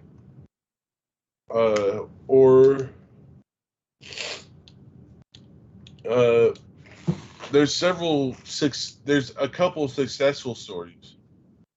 Yeah, but for every successful story, there's like a billion, failures. We just don't hear about them. Yeah. Like, True, not every. oh, go ahead. I say no one talks about the failed indie companies. They only talk about the success stories. Like Yeah. but you don't hear about the people over other games. You don't games that just didn't do well. You don't hear about you only hear about success stories. That's like being an indie developer is a bit more nuanced than just you have the skill, because most of them are more talented than most AAA developers, honestly. But at the end of the day, it's really hard to get by in this business because it's very saturated. The whole point I said that is because the whole point I want them to make the fucking companies is because even though Sony got their first party studios, you still need fucking game developers to make games to help make a product so they can actually help sell the product. And the problem about this with PlayStation is PlayStation don't really push indie games as much as their first party studios. But if they teach people who are interested in game development, they don't necessarily have to put them like in a company or offer them a job. because you can just pay, like, if they have you pay for the camp, or just like set up something for us, people to learn, for more people to get into the field, because you want more people in the field to help make products, so those companies can push those said products. So because if y'all know, yeah, if y'all already know, if you're selling a game on PlayStation and Xbox, they get a cut and you get a cut. So it's like, yeah. Yeah. All right. Well, I think that we said everything we said on that. Let's move on to the next Yeah, topic. let's move it. Square Enix games will cost $70 on PC going forward. That's unfortunate. I mean, it's That's what I was talking about earlier. it's not like we're gonna get games anytime soon, though. Like, it's gonna be like, hey, we announced a game 10 years later. But yeah. Well, the next coin article, while the next gen console games are typically being priced at $70, PC games have thus been able to avoid any price hikes. The logic here is that the new AAA games have remained at $60 for well over a decade, and with the prices reducing, new games going up and up, it was just apparently necessary to increase the price for next gen games. That's the logic of certain CEOs, anyway. Now everyone is convinced that a $70 price tag is something that the gaming public can bear. It was certainly a controversial move when the first next-gen game started showing up with a $70 sticker last year, and it remains controversial this day. Well, personally, because it's not needed in the first place. $60 is enough. You smell that bullshit that they're spouting? Yeah. And now the controversy has finally hit the PC market. Square Enix announced that the latest dates for two of its games at last night's Game Awards. First spoken in May, while Final Fantasy VII Remake and Integrate will hit PC via the Epic Game Store as of now, as of this post. Soon after the trailers went live, so did the Epic and Steam pages with the surprising $70 price. PC games haven't taken that $70 price in stride. Multiple posts popped up on Reddit balking at the price tag, especially for Final Fantasy VII Remake. Again, it's been out already for almost 2 years. First arrived on PS4 at the $60 sale price. Not only that, but it's also going to be an Epic exclusive game for a year, even after already being a PlayStation exclusive for the past 2. Except yeah, I spend money, wrote one angry PC gamer on Reddit, but in my opinion, the publisher absolutely does not deserve your money here. It remains to be seen whether other PC game makers will start pricing their titles at $70, but Square Enix certainly seems to be leading the charge. We'll have to wait and see if it's a price that PC gamers are willing to take, but so far I don't sound particularly receptive. Unquote. Yeah, this is a bad idea. I've always said this was a bad idea. All this is going to lead is more people going to the Straw Hat Gang. That's the gist of it for me. This is my thing, and it's always my thing. I don't Okay, so the whole argument is games are more expensive to make, and because they're more expensive to make, that's why, blah blah blah. Funniest thing is, and this is going both the time, games as of now are cheaper to make than games like 2006, 2007. Why? Because of more mainstream programs, as far as we're looking at, and different things like that. Most of the cost is accumulated from companies doing advertisement, going on, overboard in advertising. That's what has went up.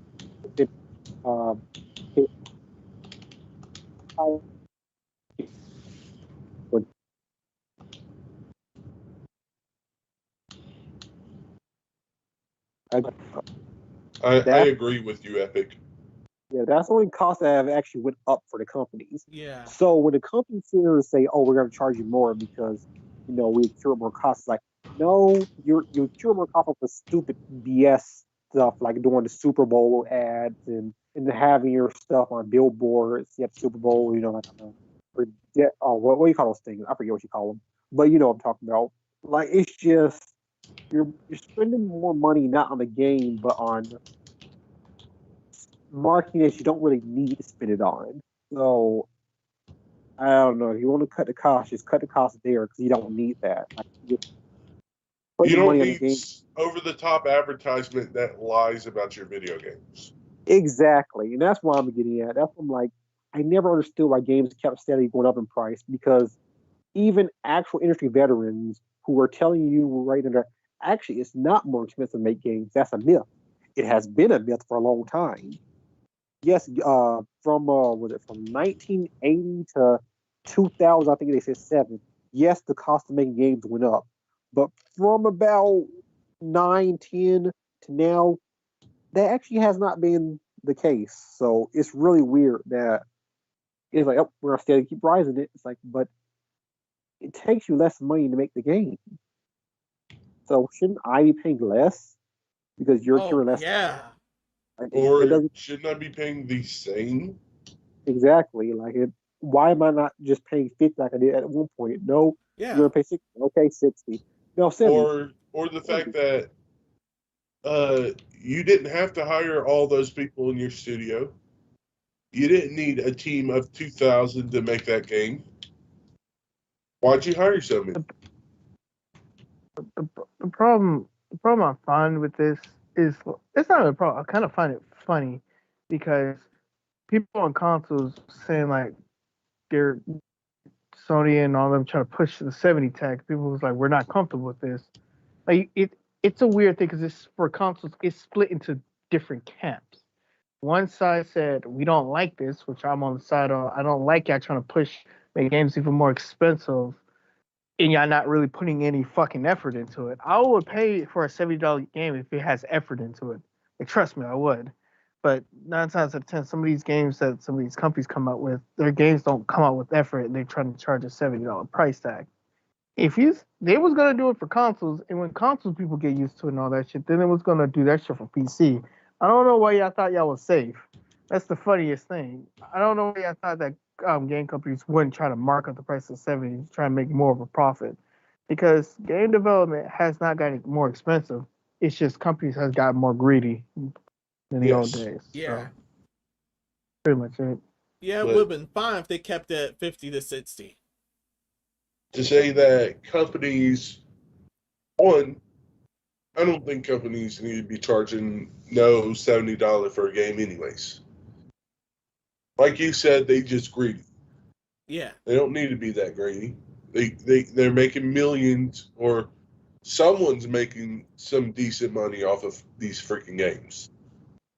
Like, number one, I'm playing Call of Duty right now. I'm playing the Vanguard because it's free. That's the only reason I'm playing it, is because it's helping me unlock this. It's helping me get all this stuff unlocked and all that. That's the only reason. But for some reason, they thought it's a good idea to make a 30 gig game, an 80 gig game, as like Warzone is 80 gigs by itself. And that's just because they didn't want to compress it. If they would have compressed it, it wouldn't be such a freaking big deal. But no, they want to keep upgrading and stuff. That's cool. But Jesus, if they can't figure out just one simple thing about it, though. You know what I mean? Yeah. Yeah, just Yeah. just it just really kind of pissed me off that like game companies are just slowly turning these video games into overpriced, just clog fest. Like some of the games don't even have any effort into it. Sports games. Some of these games are really just rehashing what they had last year, and some of these games, like there's other games that don't even fucking end. Their multiplayer keep fucking upgrading, like their seasons.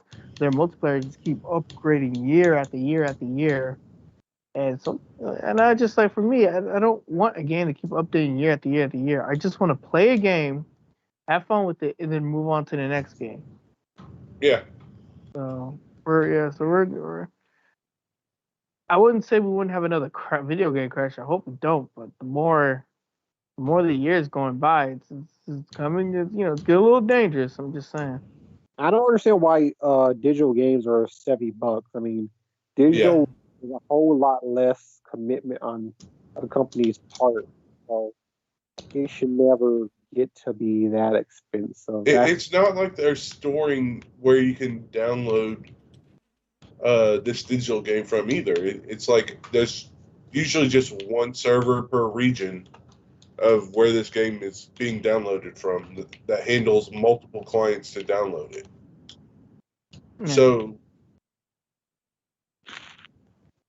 what I mean by that is like, okay, the same amount of space it takes up on an actual disc is the same amount of space it takes a flash drive or a hard drive, and then them downloading it is just super easy. Like it's they're not wasting any more materials on this game. I think we should also just start. Honestly, I think the world is about to come to the point in video game history where discs are going to stop being made, or all games are going to be like flash drive related. You know what I mean? Yeah, Yeah. in case of physical versus digital. Yeah. It's gonna be to the point where the video games are gonna be like the natural pace could be like 100. You know, it's gonna be back in the old days where it's gonna be like $100, $200, and then the pirate community is gonna come back and it's gonna be stronger than ever. People are gonna be pirating games because Yep. please understand that nobody got $100 to drop all these fucking games. People barely had 60 to fucking drop all these fucking games, let alone fucking $100. But people are pissed off because no one don't want to pay no fucking $70 for like a fucking digital game. I don't want to pay $70 for a fucking Far Cry game. I'm sorry. I know some of them are good, but Far Cry to me is kind of mid anyway. But Yeah. I don't think Far Cry is like a $70 game. I think Far Cry is a $40 game to be honest. But 60 is alright. Just stop trying to stop trying to sell me a game higher than what it is with a little of the effort. If you're gonna maybe pay $70, then I expect for me to get like a lot of shit for $70 than just the game. Like for a deluxe edition, 70, yeah, that's fine. So yeah, don't send me $70 worth of game because it's like, what are we getting different than what we used to when we played 60? And that's easy. We're not getting anything. It's just the exact same shit. And you're trying to, feed me this bullshit saying that this is different, but it's not different. Let's chill.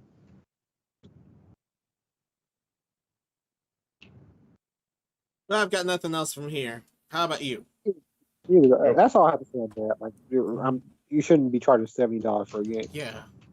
Like, it is a myth that games are way more expensive now than they've ever been. That's a myth. And I know Rich from USA has said a lot, and even David Jaffe's called him out on it. It's like, no, it's not. It's just a myth that a lot of people want you to believe, companies want you to believe, so that they can charge this much without you batting an eye. Yeah. It's just a myth. You just want I just want more profit. And yeah, I mean, I'd respect you more if you just said that, honestly. Pretty much. Just be like, yeah, we want more of a profit. And I'd be like, yeah, I see. Like, if the game is worth it, then people will buy it. But 9 times out of 10, the games come out nowadays isn't perfect. And the only people buying these games are content creators because they got to do it for their jobs. Or they get a code for their jobs to do it, let them review it and put it out there. And some people get FOMO, so they end up buying it. But the thing is, if we all collectively just don't buy the games, and they ask, why are you not buying the game? Oh, because it's too fucking expensive. And that's one thing. Just go back to the fucking $60 price tag. That was literally like a sweet spot. Yeah, $50 to $60 was the best one. Yeah, cause that's where it's like enough where you're making a huge profit, but not too much where it's a too hard of a pill for most people to swallow. So yeah. I mean, it's just, I don't know. Yeah, next topic. That's all I got to say on that. Companies being greedy. Yeah, next topic. Onto the same area as Square Enix. They suspended sales of Final Fantasy XIV because it got too popular.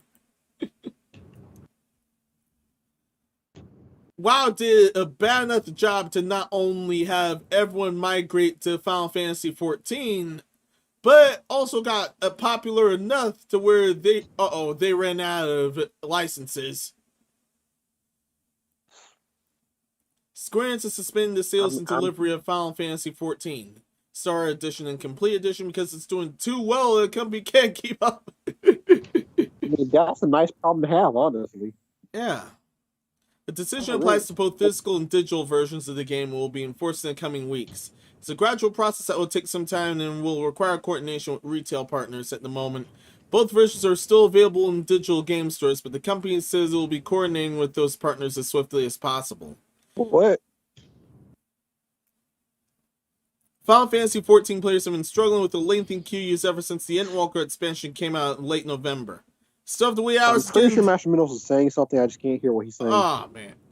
He Skype is must be saying messing with that you. there's a huge queue list because of the last update for 14. I Yeah. can hear him just fine. I can't. Epic, Yeah. you there? Epic?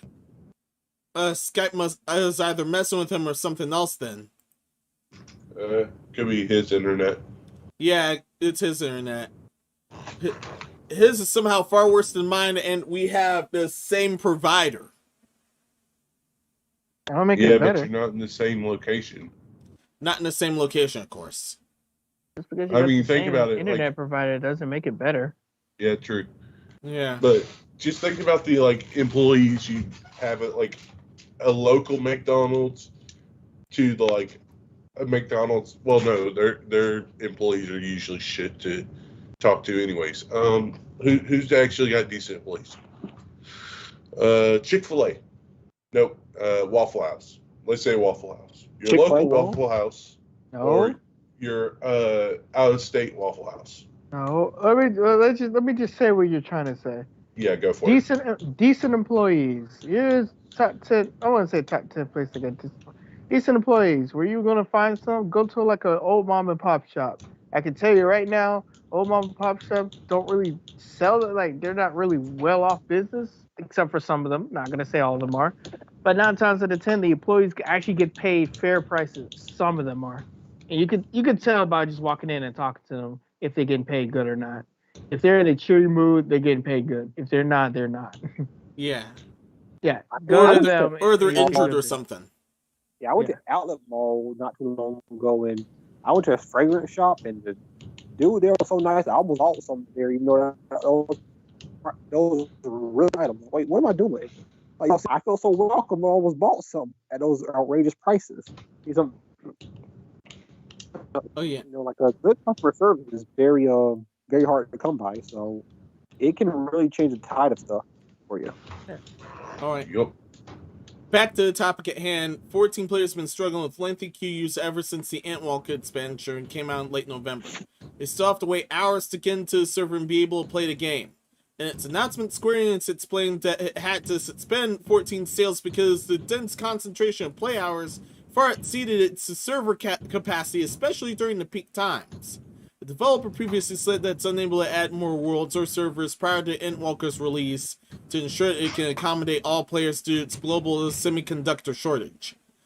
14 director and producer Naoki Yoshida issued an apology in early December for an ongoing issue and granted 7 days of free game time to all players who own the full version of the game and have an active subscription. In its newest post, he said Square Enix is now giving those players an additional 14 days.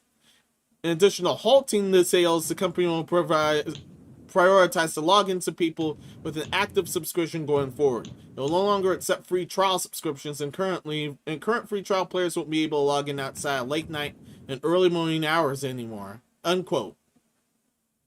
Yeah, this is a good problem to have. The dangers of being an MMO. Is to have their. But, I imagine how your game was making so much money you had to pull it. Yeah.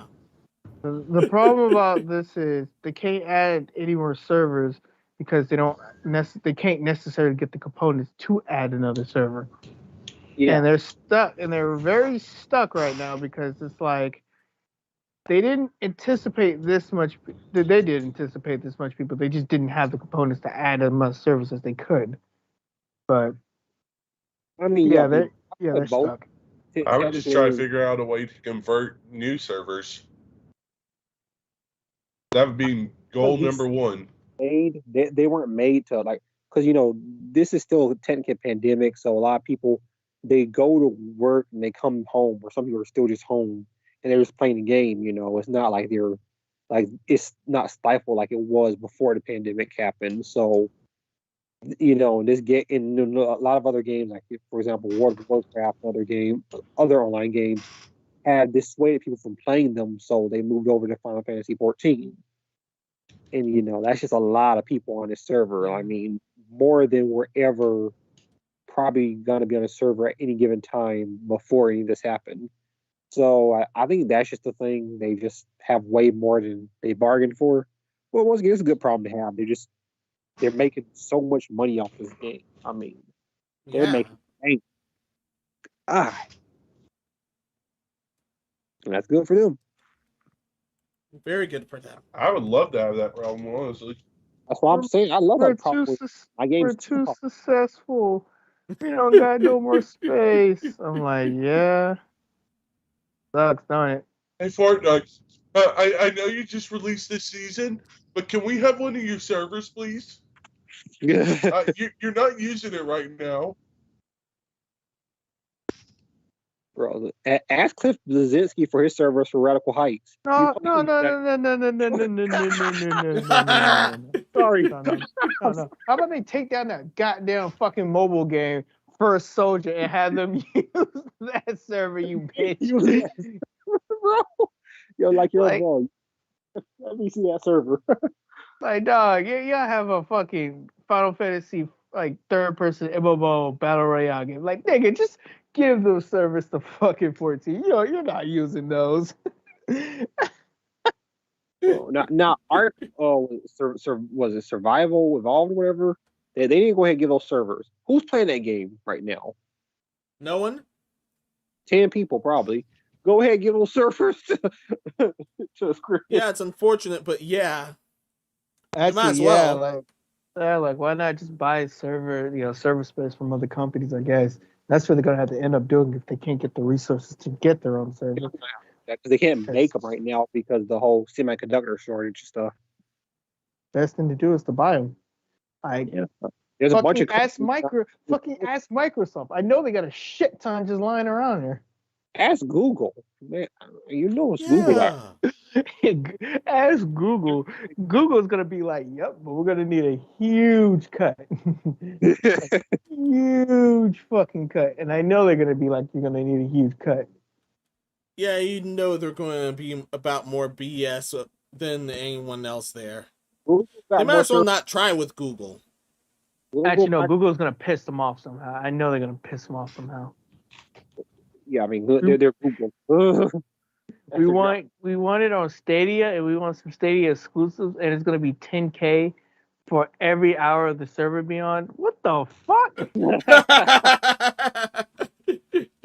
My thoughts exactly. But yeah, I mean, Cliff Blazinski still owns the servers, the Radical Heights, and that game's not even up anymore. So he might as well give it to someone. That's all I'm saying. And Cliff Blazinski, it's just he's going out like Tommy Tallarico did not learn anything what happened to Cliff Blazinski. He did not learn anything. He should have just saw what Cliff Blazinski did and then just be like, oh no, maybe I should step back. Yeah, I don't know what Cliff Blazinski did. He ruined his own company by keep putting his face out there instead of just working on the game. His company wasn't his like his fan base. Like his fan base was a lot of Xbox fans, and he just decided to throw shots at Xbox fans. I'm like, they're the ones who were your biggest fans because you liked your games. Because you made exclusives for Xbox before you made your own company. So I mean, maybe not piss off the people who've been supporting you and your hobby for the last couple of years. Just saying. I'll be honest, nobody knew who you were, Cliff Blazinski, until you worked on Gears of War. And then, bam, then you blew up. So instead of just throwing pot shots at the people who were just like, yeah, I remember Cliff Blazinski, he was the Gears of War guy. Instead of just, you're like, yeah, I'm the Gears of War guy, and I'm here to make a new game, and I hope you like it. Instead of just being like that, you just be like, because you saw that PlayStation money, you were just like, fuck Xbox. Fuck the little kids that play on the Xbox. Instead of just being a little humble and be like, hey, we're making the game and we're trying to port it over to everything so everybody can get a chance to play it. And said they didn't. So you saw what happened. Yeah, but never alienate your fan base. Yeah, just don't EA do did Look, that. that. you don't It- alienate anyone, and you have a bigger fan base. But at the same time, not every game is for everyone. That's the balance, guys. Find that. Don't alienate unless it's about a specific game type. But Yeah, yeah, fairness you know, for them because I know they want to make more money, even though they've made a whole Yeah. lot. You know what I mean? Try to See, get some. I love how we were talking about greed earlier. That they literally sell the games for more because they're greedier, and that's very true. Yeah. But now they're not greedy enough to realize simple concepts. Yeah. God, Yeah. we're not even gonna get sequels anymore. We're just gonna get seasons of games. Like, Yeah. this is how bad this shit is getting. We're Yeah, not it's in even case of multiplayer. every fucking multiplayer game that comes out nowadays has a fucking battle pass It has a I don't battle want- pass and a season. and Yeah. a season. I don't want a battle pass in the season. I just want a multiplayer game that if you play this amount of time, you unlock this amount of time. Like I want that again. I want the old days of multiplayer. Not whatever this shit is. I don't Old like- days have changed. Yeah. We know what else hasn't changed. Next topic. Hey, I like those segues. That weave you've been having since 1972. Yeah. Okay. Hey, thank you to Fortnite for giving us fucking battle passes and seasons for shit. Thank you, And Overwatch. Dwayne The Rock Johnson. Yeah. Yeah. Back to non-fungible tomfoolery, except that someone is rejecting non-fungible tomfoolery. NFTs. Stalker still- 2 it will no longer include NFTs, developer says. I don't know why I included NFTs in the first place. I don't even people who like NFTs didn't care about that.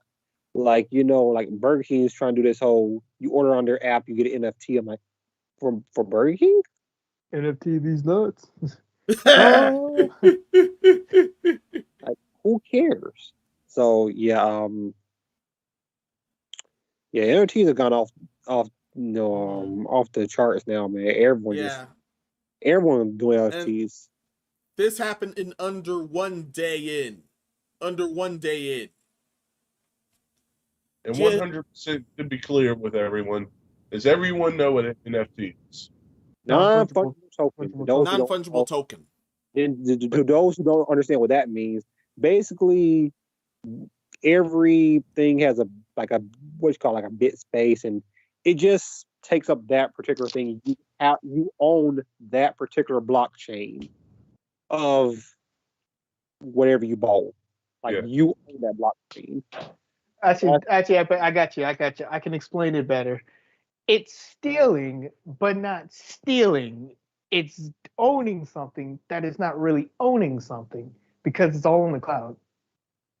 It sounds stupid because it is. It's Bitcoin, but Bitcoin. Okay? There you go. Yeah. I own the Neon Cat video. No, you do not. You did not create that. You do not own it. But I bought the non-fungible link for it. What? The traffic for it. I bought it. I still don't understand, legitimately, how someone says an NFT has more of a environmental impact on something than just a normal, art thing. You know what I mean? Well, the thing is, because the whole problem with NFTs is NFTs are they're to be made have to take up that certain space for a server, because they're in the cloud. And it's always running. It never stops running because that's a specific blockchain. It's a unique one.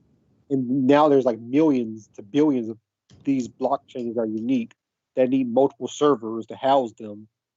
And basically, they just keep running. And you know what happens when you run technology just indefinitely. Okay, now I get that. Okay. That's the problem with NFTs, and that's the problem people. NFT mining Ethereum, they have a big problem because you're consuming a lot of power, and they're just causing e-waste out into the it's causing pollution because if you're mining like because you're not mining one computer. If you're a miner, you're running multiple computers. Some people got office space and shit like that, and it's creating fossil, not fossil fuels, but it's just creating pollution. Did you ever? And then pollution needs to escape where?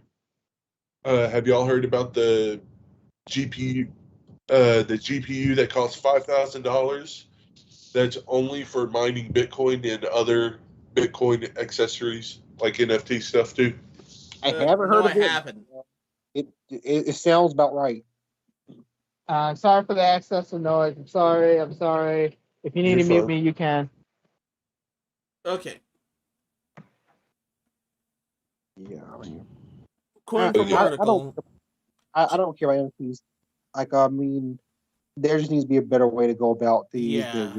I think the NFT should legitimately be just like a electronic sent to one person, like they have a specific login, and that's the way you know it's your NFT.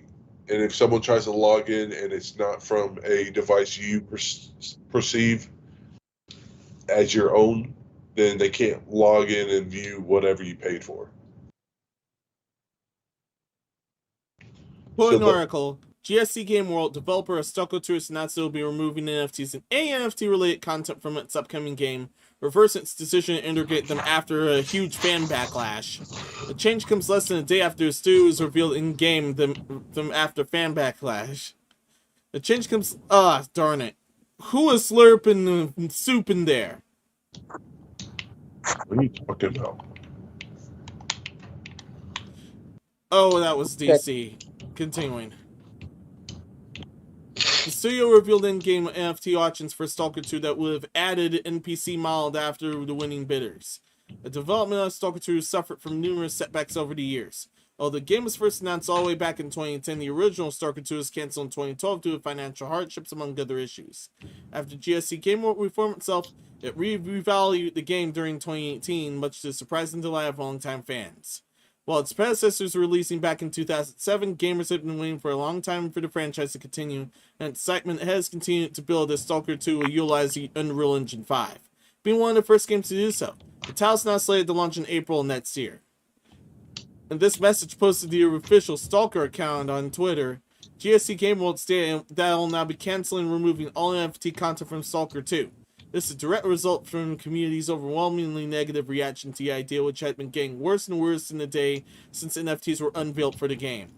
GSC Game World maintains that the feedback of its fans is its guiding light for Stalker 2, and that the terms for making its game for you to enjoy whatever the cost it is. Middles, can I be 100 with you? Yeah? I do not care about Stalker 2. Only thing I cared about is the fact they're trying to shove NFTs down people's throats.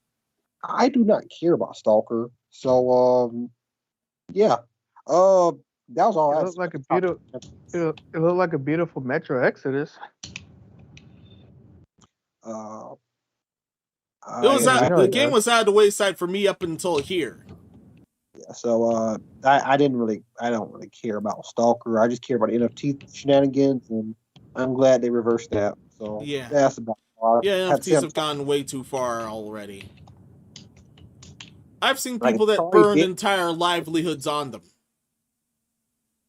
I really wish there was like no NFTs, but you can get when you buy something from a, like Chase said, when you buy something for a store, you can set yourself up an account, and when you buy something from a store, you own not only that product, but you own like a blockchain of it. Like you could have like a credit. When you buy something, you get like credits. Because if help you stimulate the economy or some shit, and when you accumulate enough credits, you could exchange it for like a Bitcoin or something, or you could exchange it for like an online digital good that can be spent on stuff online. So in that case, you can also have like a regular wallet. You can also have like an e-wallet where you just buying normal shit in the outside world, or at least buy shit online, to help get yourself some fake currency, get yourself some virtual currency, so you can even buy even more stuff online. That makes sense because you're still buying something and you're also reaping more in return. Go ahead, Chase.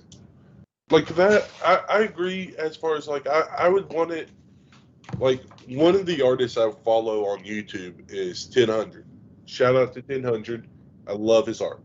Now, he does cool murals, big scaled projects, personalized art, and stuff like that. He does really cool work. Well, a while back when that NFT started, he said he was going to do one and sell it to the people, to his fans, as like a part of a, I believe, a charity thing or something.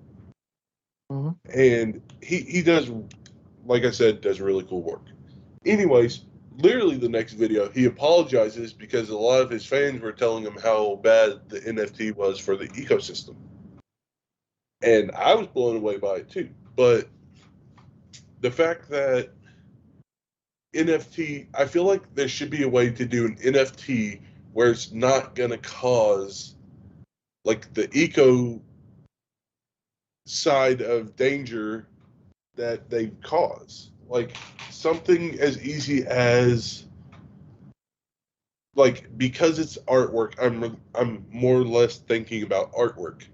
Let's say you have a Mona Lisa kind of painting, but you don't want there to only be one copy of Mona Lisa. You want 9 copies, but they're all registered by the artist himself, or by the artist herself, or by the artist themselves. So you have all this, and they only want to have 9 registered, like actual graded copies of their artwork. So they want to sell them all off for charity, for personal gain, whatever. It don't matter to me. I think that what they need to do is it needs to be like a link. Like only once you sell your like virtual license of it, you no longer have access to it. Like that's what an NFT should be. Not storing it on the cloud permanently, but should be like a visitor log kind of thing. That I the more I'm explaining it, the more it sounds like the NFT they currently have, and that's not what I'm trying to explain. I'm having a hard time putting the right words to this. I'm just saying, like, I don't really care for NFTs. I just really wish, like, if it would be like more on, you're buying something, you kind of own this blockchain, then why not just have it to where, anything you buy, if it's online or in person, like you can get like its own virtual currency to exchange it for like a bit. You can have like, if you have like enough, you can exchange it for like Bitcoin or something. And then yeah, and that just let that be that.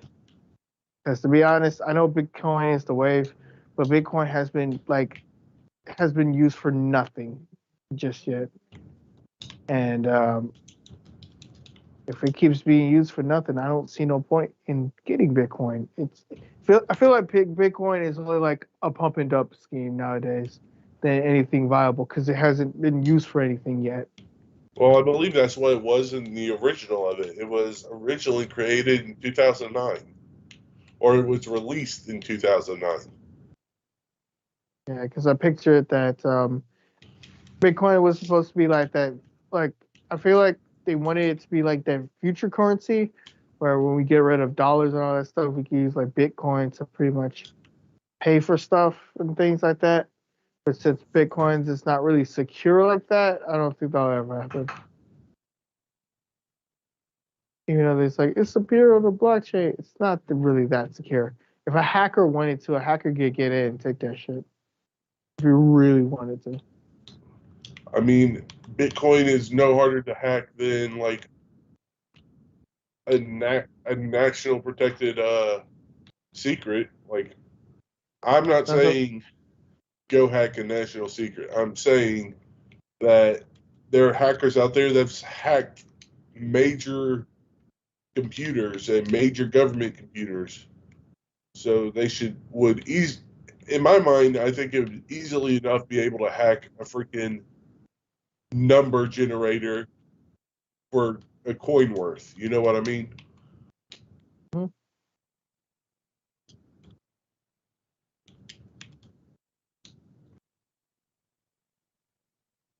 Oh, sounds like you got nothing else. Let's move it. Welcome to the censorship corner. So, Sony won an order against the DNS resolver Quato 9, paving way for more DNS level censorship.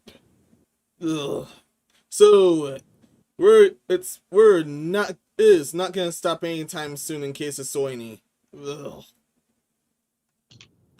DNS resolver Quato 9 has lost its first appeal against an order filed by Soyny to block a piracy site. The DNS resolver plans to appeal, warning that if a ruling wasn't challenged, several internet services would be put at risk. Will it mean censorship at the DNS level could become normalized? It means that instead of only going after those who are posting the offending content, infrastructure providers are now a target. Earlier this year, the leading internet service provides in Germany agreed to voluntarily block pirate sites and deal with copyright holders, including Soyny.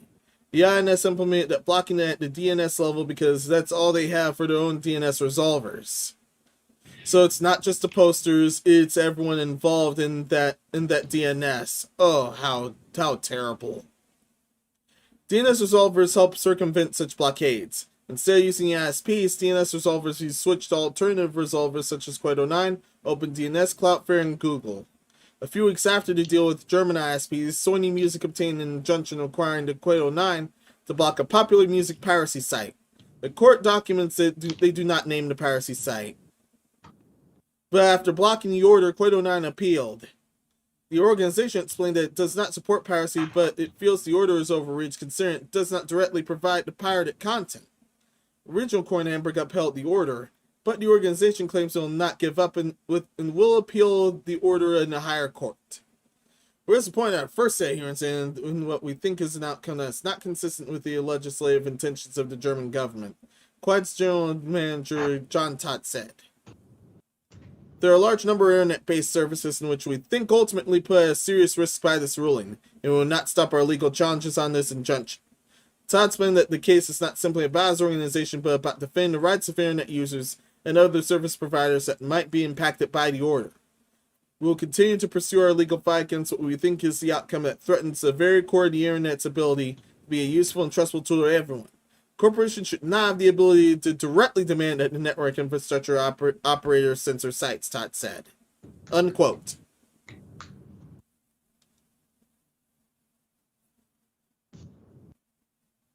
So they're just gonna mess with more than entire servers at this point. Can someone give me the Cliff Notes version of that? My attention span. I'm so sorry. Yeah, Sony censorship will be at DNS level, which means their reach is going to be far heavier, and it'll affect multiple systems. All right, they're going to mess with multiple systems, especially anti-innocent related systems. Okay, yeah, that's better. This is not what it used to be. I mean, actually, it's better than what it used to be, and that's the problem because it was never good. I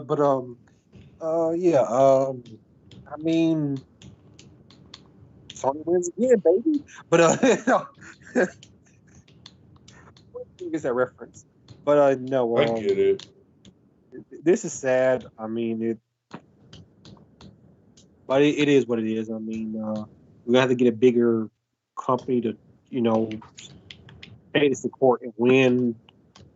But I mean, there's always been a gray area when it came to like a lot of censorship, and what we need is a big win in the favor of non-censorship for there to be any change. Yeah, especially for the lawsuit at hand. Yeah, so hopefully if it entirely tanks, this crap will continue and they'll probably go far beyond. Oh yeah. Yep. If this does not, however, there's an opening against this censorship. And that opening is definitely going to be exploited.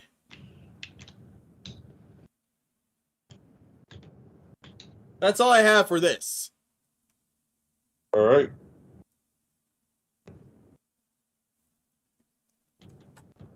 Anyone got anything else before we move it? That's all I gotta say about that, though.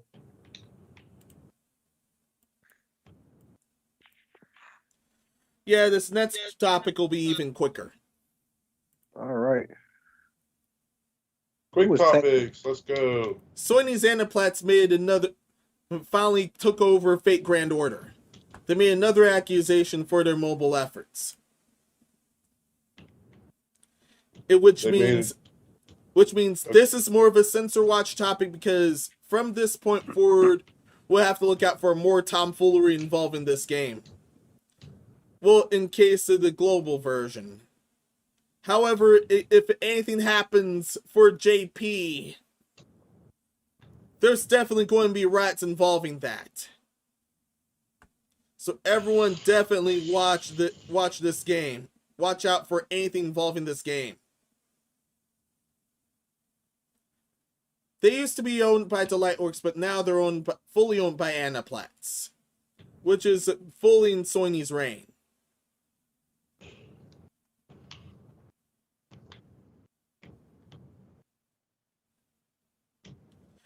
And that's all from here.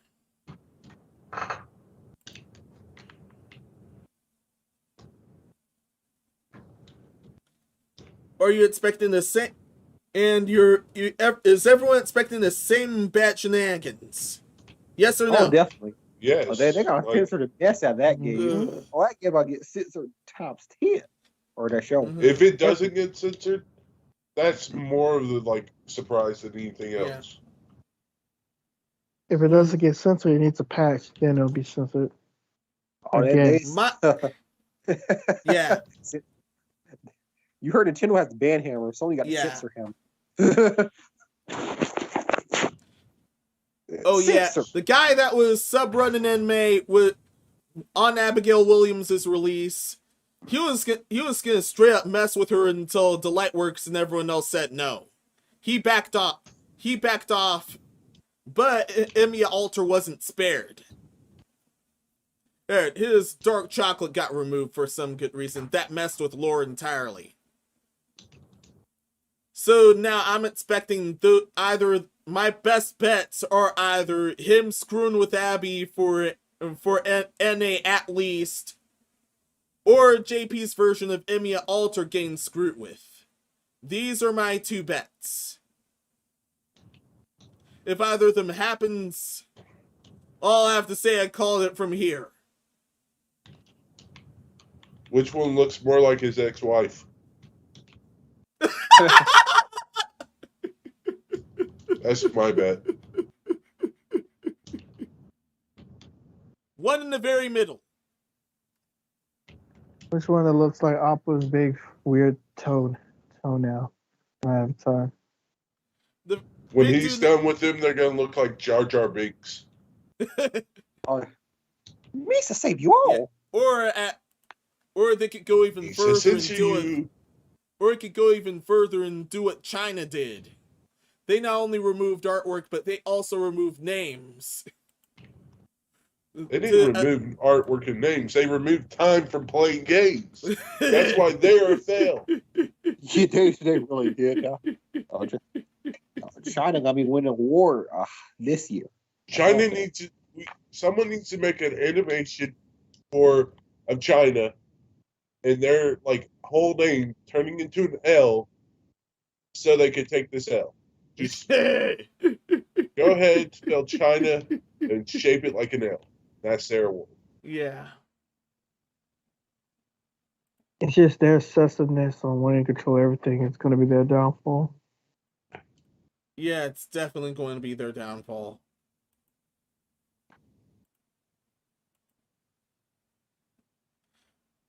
Oh, another spam bot. Let me kill that. Yo, there's been a lot of spam bots lately. I'm just like, yo, hey, I was on one stream on Twitch where I'm a moderator. Well, a spam bot. Haha, get blocked, son. Man, the block party's gonna be enjoying you. Yeah.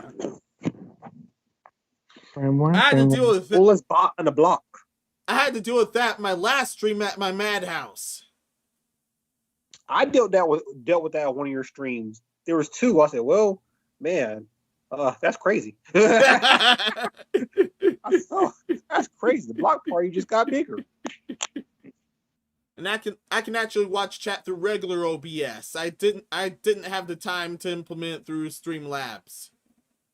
Oh, okay. Thankfully, I used this pop-up chat for in case anyone visits Sankaku. Yeah, it'd be having some weird stuff on that side panel. I'm like, yo, what's that? Yeah. But I use that on a have-to basis, especially for Censorship Corner. Yeah, there's some others that cover censorship topics, but the most well-known is Sankaku.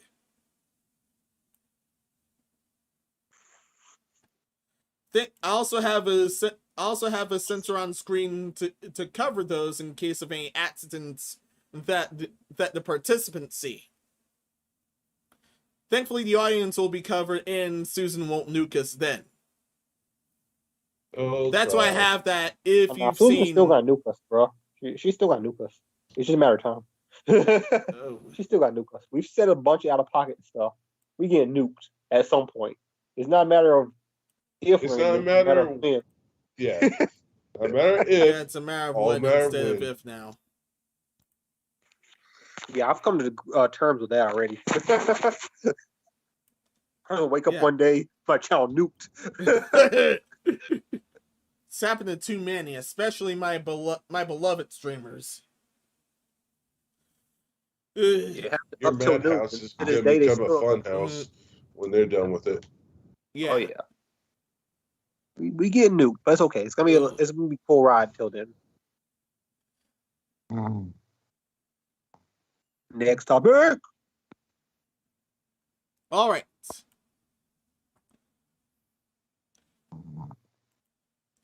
So, Pokemon Diamond and Pearl remakes ended up removing the lovey-dovey couple translation for some odd reason. Bruin Diamond and Shine Pearl remakes of their respective titles for Nintendo DS and Pokemon titles have once again suffered an alteration to their translation, and the Western release, this lovey-dovey couple, has been ousted in favor of something else. A quick look at Dawn before we move it. Well, the top two images are from the original games, and the bottom images are from the remake, with the Japanese remake only changing the original dialect by adding a kanji for Tatsuke, which doesn't change the meaning in every way. It was from, so what is it? Are you some lovey-dovey couple to rescue? How cute. You two think you can save the day in your little game of hero. Why does that sound familiar? What the heck? What is the topic? The Japanese remake left to calling the protagonist an accompanying female loving-dovey couple, but the West apparently decided that even suggesting the presence of a normal straight couple is probably too offensive for the strange large amount of... What the heck was that? That's DC snoring. Oh, DC. Breaking news. DC got knocked out by Mike Tyson. Bro, Mike Tyson. Red alert. Mike Tyson knocked DC the hell out. Mike Tyson caught slipping. DC's got a bird. His name is Ronnie. Well, tell Ronnie you just got knocked the fuck out.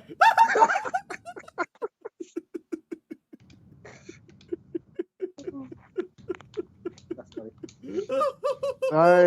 Sorry. That didn't even rhyme. You made it rhyme. Well, welcome back, man. Got a bird. This is got a bird. Look at night. Welcome to the night. It's time for you to get knocked the fuck out or some shit like that. It's from Longest Yard. Yeah. Oh, from that. Oh, yeah. Guy gets hit by the big guy. He's like, I have a bird. His name is Ronnie.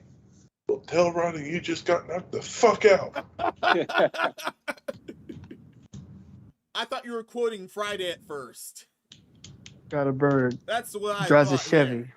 But I hit you harder. He hit Have you a good night. like a big, hard body of Chevy. No, hold on. I can do it. He's got a Chevy.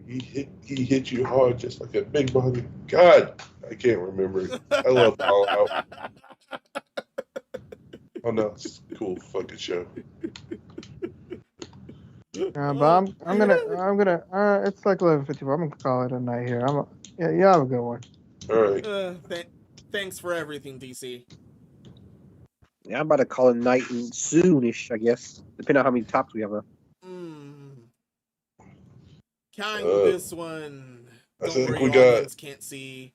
1, 2, 3. I think we're about. This is topic 6 remain.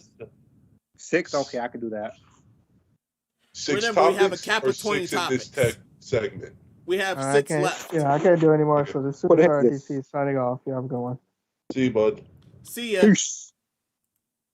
Blue archive address is what?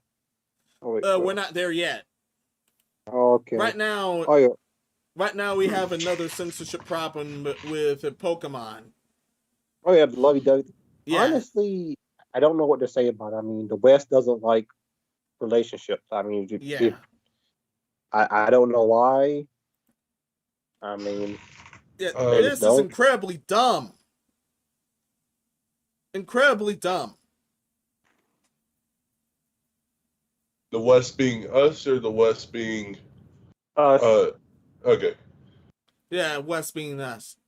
The Japanese remake in the left calling the protagonist the accompanying female lovey-dovey couple, but the rest apparently decide that even suggesting the presence of normal straight couples is probably too offensive for the strangely more large amount of middle-aged man-children planning.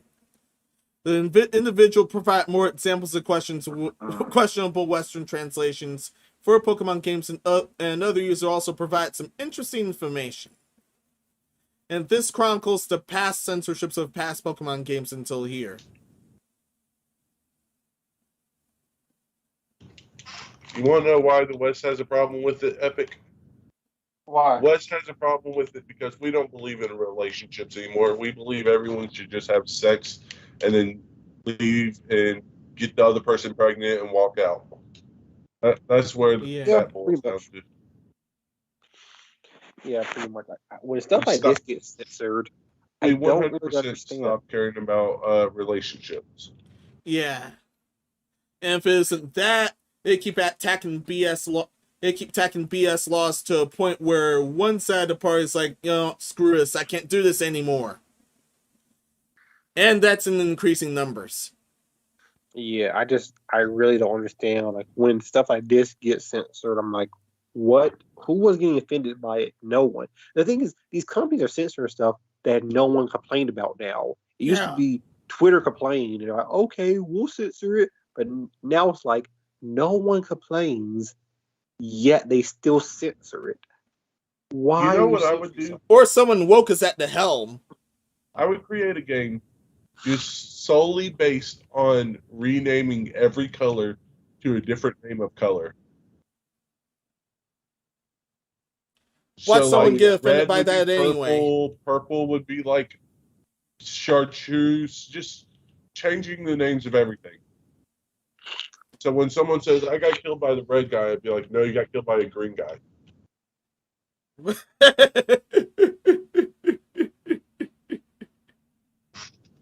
Hopefully that's a trollish game or... No, it's just going to be dumb as hell. You're going to be like little stick figures fighting. Oh, it's definitely trollish. Yeah. 100%. It's going to be the biggest freaking troll I could think of.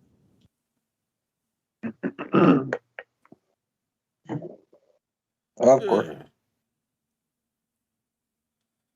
Still, this wasn't needed. This is incredibly dumb. This is why more and more people are either quitting AAA altogether or something else. Or just straight up learning the original language that it contained. If they want to quit AAA, they're totally welcome to. I just want to make money. Like, they could give me the money they were going to use on AAA. Yeah, and then it dries up in case of AAA. No, then what are we going to do? My thing is, I don't understand. Like I said, some of these censorships, I mean, none of them really make sense to me, but some just, like, no one's complaining and no one would have cared, but the company censored it because of reasons? Wow. It's like, what was that one that was a while back? The censorship where the guy had like a tiki warriors or whatever. Yeah, Yeah, they wanted to change those enemies. Yeah, that to me was like not. I mean, I'm not at liberty to say this, but I didn't find it offensive. I found it as characters in a game, cute characters. I mean, I am at liberty to say this because I'm the color that was supposed to be been offended or oppressed, and I didn't find it offensive. I didn't find any of that offensive whatsoever. It's like because they had dreadlocks. It's like, oh, this makes fun of black people or minorities. Yeah, because black people are only people with dreadlocks, huh? But You just Yeah, you're so fudged up in the head, man. I know. I edited that. I know. I had to edit that. I know. I edited that video. Yeah. I edited a video of some white dude with dreadlocks. And some other non-blacks that have had dreadlocks and managed to rock them well. It is possible to do that. In my personal taste, I don't think dreadlocks ever really look too good. Like some people can rock it. Some like if someone wears a hairstyle like that, I'm not gonna call you out on it. I think you find if you chose that hairstyle, that's you. But I can't do. There's no way I could do dreadlocks and look good. Yeah. But it ain't about me. Mm-hmm. Hey, I have to go do something real quick. I'll be back in a minute. Oh man. Understood.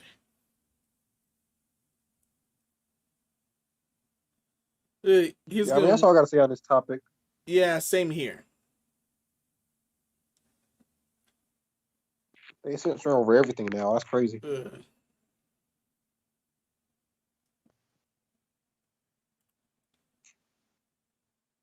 Next up.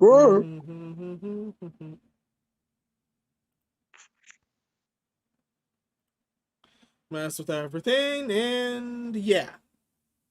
Onward to the censored game of the week. No, it's censored game of the show. I'm sorry. It's not. Yeah, I dropped out of the week thing now. Oh man. And why is the Christmas Yeah, visual? show me everything. Project Melody. Uh-oh. I was gonna use that gag for the end, but I got exposed. Darn it. Yeah, man, you exposed It's like yourself. the other meme. Yeah, it was like the Subverse meme that we had running around now. The Sankaku censor is also still about. Don't worry. All right. No, Even though you've seen a lot, the audience did not. The audience or Susan did not. Thank goodness. Okay. I mean, Susan might have liked it. Who knows? Yeah, it's Wojcicki. Okay. Yeah, Susan might like this junk. Who knows?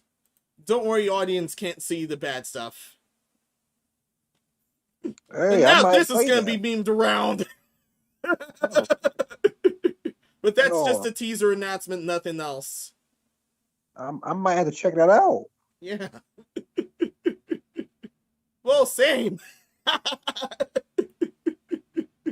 I'm gonna finish what I'm looking at after I get off this line, and then I'm gonna go to sleep. Yeah. And now this absolves me of my least proud of EX episode.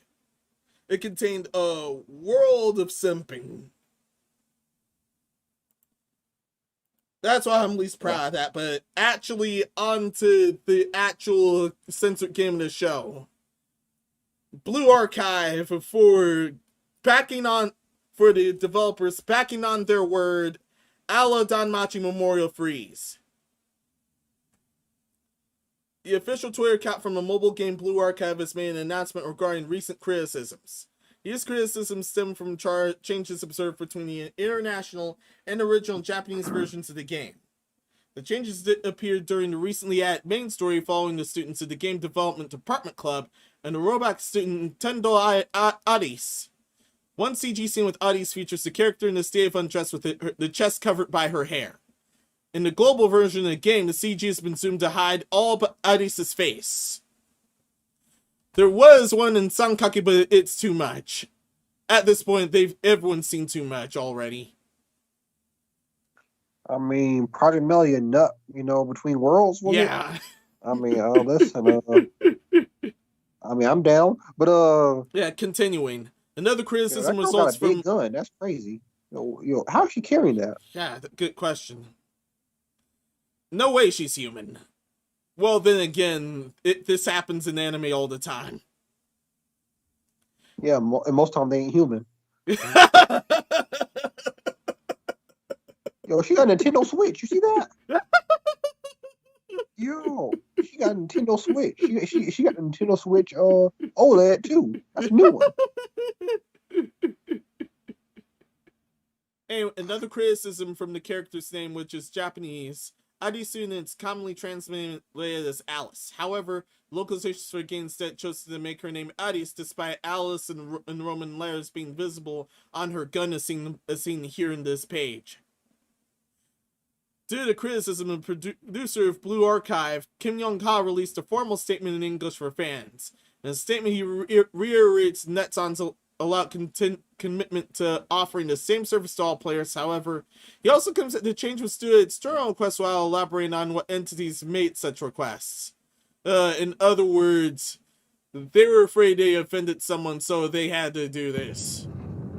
All right, I'm back. I'm sorry about that. Welcome back. Okay, my dogs were howling at something, so I had to go check on them. Oh. Cliff Notes version of what we just went through. The Censored game to show is Blue Archive. Wow, are you outside? You're definitely outside. No. What are you hearing? That. Yeah.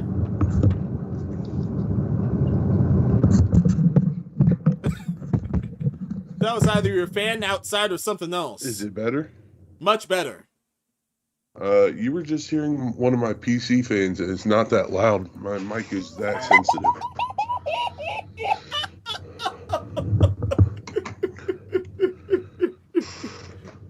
Anyway, I think it was blowing up harder. I'm not even going to that sentence. Yeah.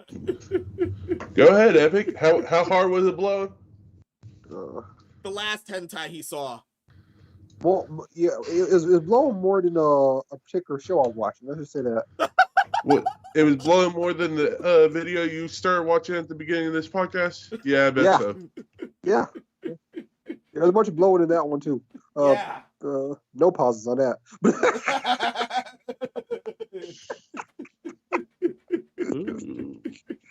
Oh, well.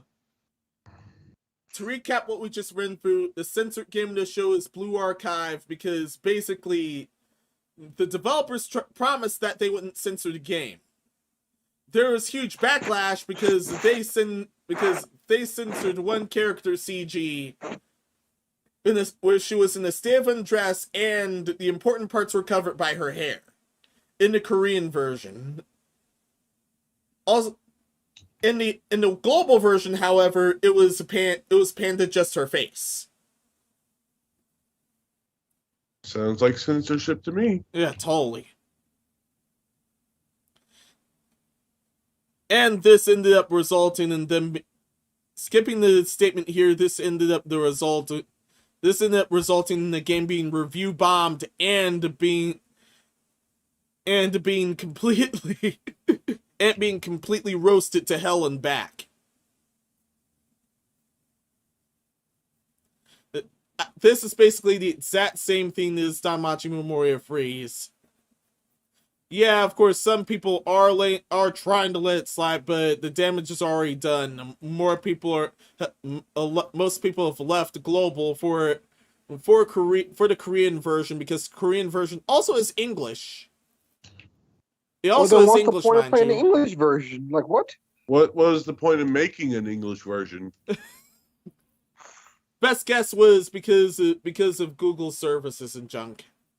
Kiss my ass, Google services. Yeah. I'm going to the Nado market. Oh yeah. Hey, Epic, we should just learn Korean and Japanese.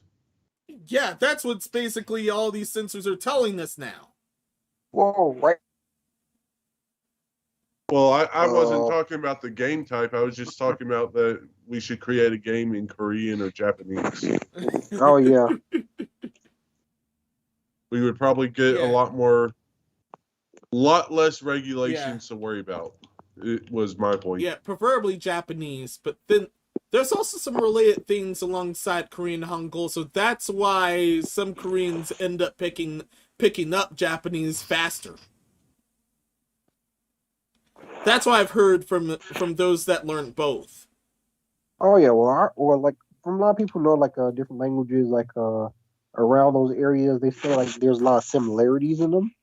I mean, it's sort of like how how English and Spanish have a lot of similarities in them, where you can it's not easy to pick it up, but it's easier for you to learn for English speaker to learn Spanish than like for them to learn like Japanese or Hindi, especially because Hindis are polar opposite. Yeah. So Yeah. it's that kind of stuff. Yeah, especially remember that Hindi has the exact opposite rules as English, and was Yeah, hard to learn for you, Epic. Yeah, that's I'm learning that. I'm like, man, the stuff we have here is like, oh, you should do this. And he's like, what? No, you do this. Oh no. Oh no. What do I do? This language is so hard for me. Yeah, they said different regional situations. Nah, no, you thought so. No, you were trying to. Nah, you were afraid of Snowflake Sally bitching about the game, and as a result, and it happened anyway. I mean, if you say you're not gonna censor something, then you censor it. Then you release a BS excuse why you censored it. It's just like, yeah, of course you're gonna get clowned. Like, Yeah, whatever. I'm used to it by now, so it is what it is. Sorry for lack of better terms. I just get Korean version because it's still in English, so Yeah, I just get that version. yeah. The Korean version actually has an English option. So yeah, I just get that version. Yeah, No big deal to me. and I got nothing else from here. I'm still wondering how she's carrying that big old gun though. That's crazy. Yeah. Yeah, it's nothing. Yeah, like I said, it's nothing new in the anime genre, but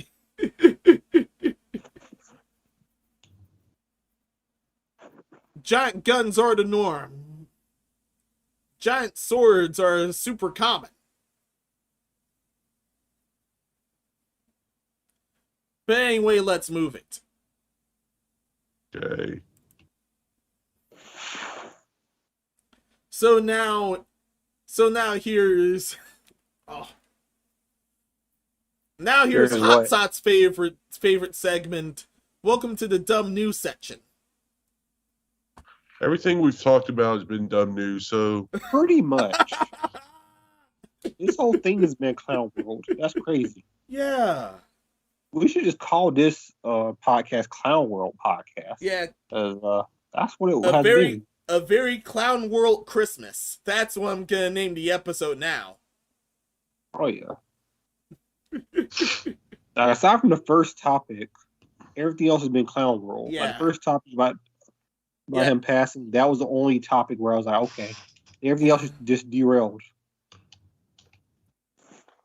From that point forward, we drove straight into clown world after Pain in Memoriam. Yeah, and we kind of just stayed there. We haven't left yet. Yeah. And now we're on the actual clown world segment, and things are gonna be even worse.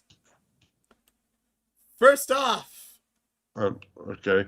there was an Animal Crossing New Horizons glitch that made the villagers lose their clothes. Oh no! You see fictional characters naked. Yeah, nothing but fur. Nothing but I mean, fur Oh and feathers. no! They're animal characters. They're anthropomorphic animals. Oh no, they're Oh my! You know, a lot of people probably were losing their minds seeing Isabel. Probably, honestly. Yeah. But yeah. Well, that's just because she's in Smash. Yeah. Oh, that's because people won't Smash. Yeah. That's crazy. People have been I've wanting to seen smash so it. many people talking about Isabel. I'm just like, yo, guys. It's a dog. People have It's been a wanting to chill. smash Isabel It's since... a literal beach. You guys are getting way too hot bothered. But yeah, for those who don't know, when characters are modeled, they usually are modeled, you know, not just their head and their clothes, their whole body's modeled, and then clothes are put on it. So you could technically, like, if something happened where the clothes go off, yeah, you'd see the actual model without clothes.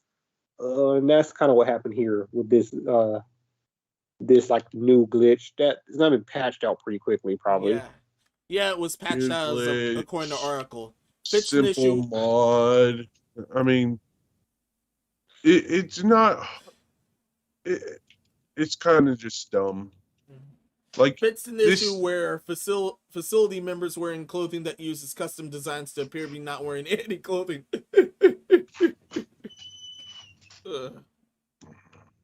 Quoting back the article, the new DLC Happy Home Paradise is a delightful addition to the main game and has already been keeping players busy for hours on end. While design holiday homes for new villagers in the DLC's focus, a particularly strange glitch shifted some players' focus onto other things. Over the past few weeks, players have been reporting a bizarre error where villagers have been loading into the game entirely naked. Zero Gamer reports it would appear the glitch has been present ever since the DLC's launch. At the start of November, only seems to happen inside Happy Home Paradise's cafe, one of the island's facilities you unlock as you progress through the DLC. While some corners of the internet will be less troubled by the glitch, it's been causing quite a bit of confusion of those who weren't expecting it to happen. If you want to see fluffy villager butts and loose tentacles, oh dear, we suggest you look away now. let's see, like, legitimately, I think they could do a spin-off of this and resell it to, like, nudist gamers. Like, 100%. I wouldn't be trying to hide it. I'd be like, hey, if you guys have wanted to play a game and you didn't like the option that everyone has to wear clothes, even though it should be your personal island, why not do this glitch? Do this glitch, and everyone is a nudist just like you want. Don't worry, they'll mod it. I'm sure they'll mod it, but mods are a cheap way to get around the situation. Yeah.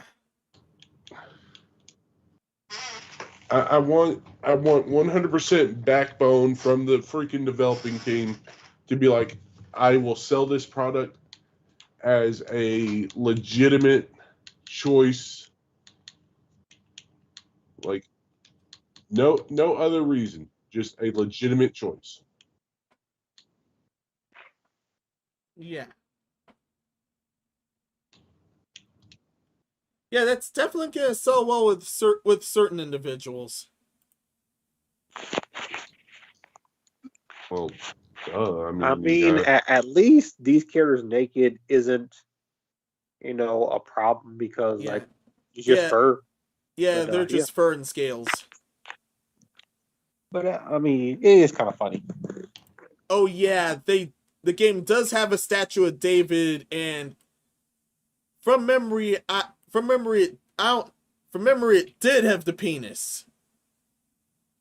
They must have patched that out by now, but still. I mean, hey, you gotta teach anatomy at some point. Yep, anatomy. Yeah. It's like Venus, though. Oh statue yeah, of it Venus. also has that. It's like, It also has that uncensored. and no one ever knew if the statue really had arms or not. I'm like, it probably did, just from the sole reaction that most sculptors are not going to stop sculpting a piece at like doing a whole body, but not the freaking arms. So I don't know. Ready to move it? Yeah, let's move it. Yeah. All right.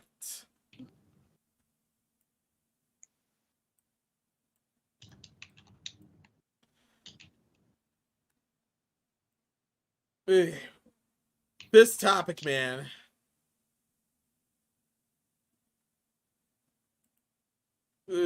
Remember the last dumb thing Take-Two did?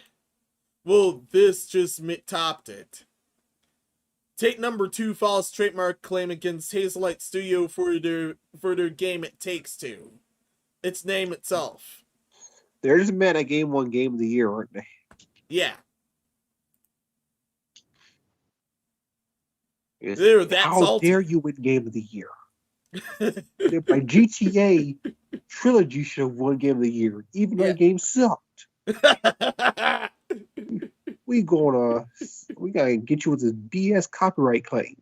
Yeah, all they did was release a defective edition of a game, and as a result, nobody except the consumers copped it. GTA parenting company Take Number 2 Interactive has reportedly filed a trademark claim against Hazelight Studios' new title It Takes Two. The claimant that forced studio director Joseph Faddis to abandon ownership over the game's name because it rings too close to their company/division name. Hazelight had issued a notice of abandonment back on March 25, 2021, the day before It Takes Two's launch on all platforms. The original statement from the U.S. Patent Office entailed that the company had respectfully abandoned ownership over the game's name. In a statement with Eurogamer, a Hazelight spokesperson said that the studio could not comment on the ongoing issues but remains hopeful it will be resolved. Over the past year, Take-Two has been on a rampage of trying to file trademark claims against an array of companies and products. According to U.S. Patent Office's records, the disputes are targeted at businesses using generic words like Rockstar, Star Rocks, Mafia, Social Club, and Matt's Payne, aka Matt's Payne, among others. Take Number 2 claims that the companies have been trying to profit off of their brands. In the tweet industry, wait, this has gone too far. No. The trademark is thing is, for example, Take-Two was a phrase popularized with filmmakers when they were saying Take Two, either Take Number 2. Yeah. So does that mean that whoever was the first one that made that statement, their estate can sue Take-Two Interactive? If I take Number 2's logic, yeah. I mean, it's just same thing with Rockstar. That's been a phrase since before the company was a thing. So does that mean whoever popularized that phrase can sue Take-Two Interactive as well? If this lawsuit actually sticks, yeah. Oh, and here's a good one. The name Max Payne. That's actually a very old name. There's actually was it Scottish? Like people, like, so there's probably someone who's alive at this point whose name has been Max Payne for longer than that series has been a thing. Can they sue Take-Two Interactive? Ooh. Hi, crazy. Hey, Nicole. Hey, Nicole San Diego. Told you guys I'll be back. I told you we would still be talking. Yeah. And we're mid-show, don't worry. What I missed? A lot, but short of it, gaming community, stupid as hell. Censorship been some community, dumb stupid as hell. And finally, games out this year. All right, nah, stupid as hell. This has been a very dumb podcast. It's crazy. Yeah. Aside of us paying our respects for someone that passed this month, this whole show has been Clown World. It's a clown world. whole Christmas. show. Do-do-do-do. Also, It's I almost as great as that. I accidentally unveiled my gag topic, but so I had to use it. So I had to use it right then and there. Yeah, the nut, man, the nut. Yeah, Project Melody, a nut between worlds. I'm down for it. Did you ever hear that Project Melody song by Shiki? Yes, I have. Oh yeah. Actually, I've been following Shiki for a good while. His work is very good. Yeah, his work is very good. My first song I heard from him was Senpai. You know, that sounds amazing. Mm-hmm. Zero Two is my favorite of him. Oh yeah. But yeah, if y'all haven't heard that song, y'all should hear it. I'm not gonna play it because that song's very inappropriate. But yeah. Send it in the Skype link after we get done. Yeah. All right.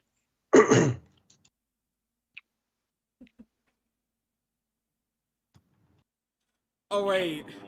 So Nicole, the clipmux of it is that Take-Two is trying to sue Hazelight Studio for their game's name, It Takes Two. And they've been trying to do similar to other names like it. Yeah, they try to sue the baby because of his song Rockstar.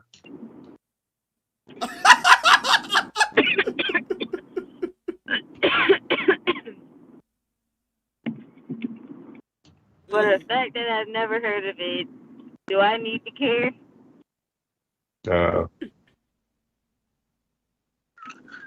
Yeah, it's a super dumb lawsuit, however. But from what I've heard, It Takes Two is actually an amazing game. It is a wonderful awesomeness. I'll need a little bit more info about the game a little later. Okay, Gotcha. So the game is a story that follows. It has you and your. Usually, it's done with you and one other person. You could do it by yourself, but it's more fun if you have a second person to play with you. Anyways, so you're playing the game, and what happens is you're both parents that get like magically wished into your daughter's toy figures of yourselves. And you're trying to figure out how to get back into your real bodies. But you both kind of are like at the point of a relationship, it's almost over. You're at that. So you're going through like wondrous, like magical, almost magical-esque worlds, but of your own house. So think of like Toy Story, that kind of magical-esque world. Oh, okay. That sounds pretty cool. I mean, that's a pretty cool game. It won Game of the Year for a reason. Yeah. But yeah, Take Two is like, yo, we're gonna sue the mess.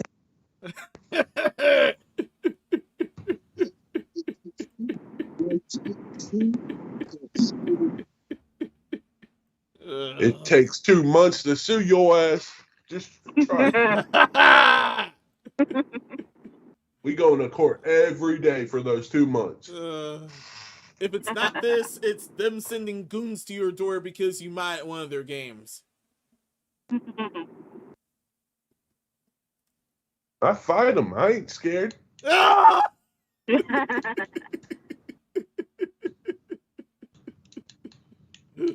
Oh man. Anyway, Y'all, I'm low-key debating on if I want to stop too. I think it's safe to move it.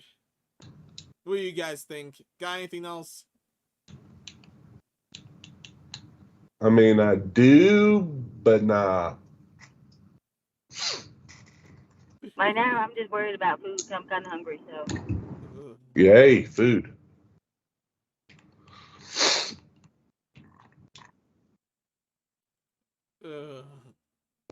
Okay.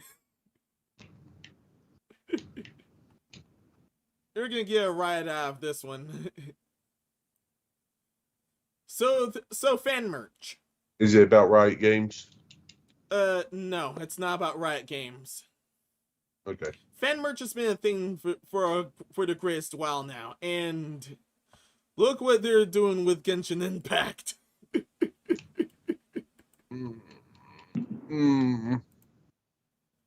Genshin Impact condoms are the final frontier of fan merch. Wait, what? They made condoms. Yeah. Isn't that weird conversation y'all was having earlier? Yes. Yeah. Before we started recording.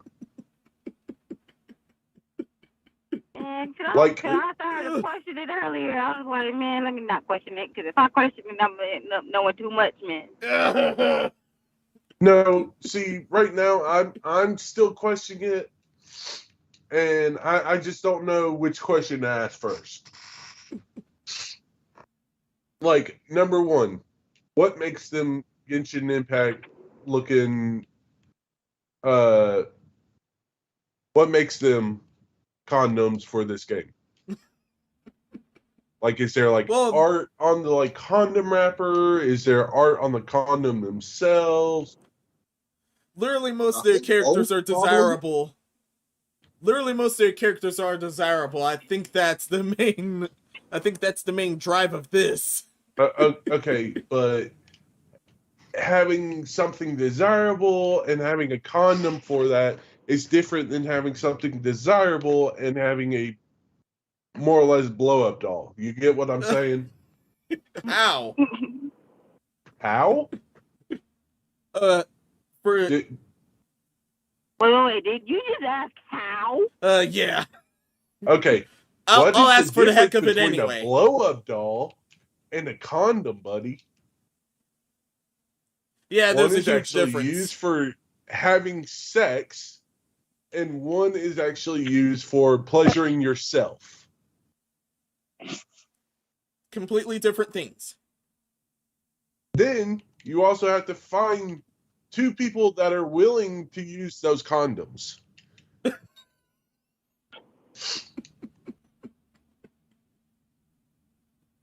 Like, I know there's a lot of video game couples and anime couples and stuff like that in real life and stuff like that, but I don't think if I dated a girl that I go, hey, guess what? I got some of these. I can't even say it. I roll out the box of anime condoms. That's my pickup line for us having sex. Is I just roll out a whole thing of anime condoms. Yes, that's what's going to get me laid that night. Yeah. Goes triple if they actually know this, if they've actually played the series and you've actually did a clever quote to it.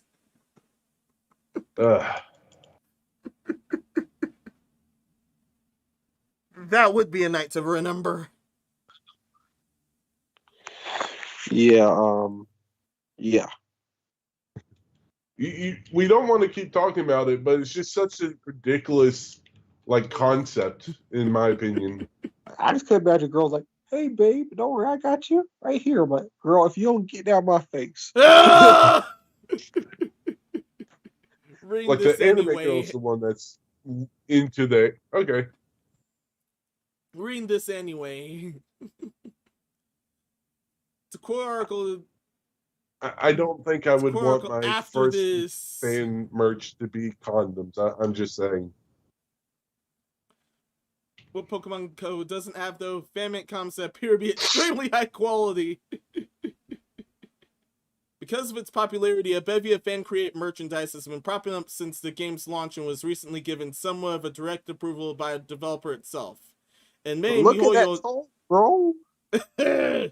Simmons. like maybe if it brought something new to the table, like legitimately, what if they made it where I don't know, you could it will look like the art style. The condom looks like the art style. I don't know. Any way you phrase this is weird, and There's this no way is to not make this weird. this is a very specific group of fans. Because of its popularity, a bevy of fan-created merchandise had popped up since game's launch was recently given somewhat a direct approval by the developer itself. In May, MiHoYo dropped a merchandising guide which permitted the commercial sale of fan-made items that capped at 200 units, which jumped to 500 units in November. Courtesy of Hotaku from this. A natural instinct of fan-made sexual protection based on a video game would be high-level skepticism. Observing the packaging through my curb those initial feelings of doubt. The packages containing the condoms comes with a hologram code, and the wrapper itself appears to have a sleek matte finish. Yeah, I'm at Sleek matte finish, eh? Yeah. What, Nicole? No, I'm just letting y'all know I'm just letting y'all know I'm about to walk up in here real quick to get some food, but I'll still be on here. Okay. Gotcha. Sleek matte finish. There's even an instructional infographic that the lines see inside the packaging. You can pause to read. Apparently, the condoms have been produced substantially without harmful chemicals or spermicide. Low notice is to check the expiration date and try not to open with scissors or teeth. Zhongli is the character featured in front of those packages. A half-dragon, half-quilling god is the defensive-minded archetype. Much in the same vein as World of Warcraft player opting to use a tank-style character during a raid. One of his most potent abilities is the Jade Shield, which essentially absorbs a shocking amount of damage. As Kotaku noted, it's only fitting that Zhongli is the primary choice to be featured on a product that's designed to protect the user against sexually transmitted diseases. The existence of Genshin Impact fan-made condoms stands in hilarious contrast to Capcom's recent collaboration with the Osaka police, in which characters from Ace Attorney encourage kids to put down the weed. The series of educational flares. How did I miss that? What he's trying to say is even weebs could get laid.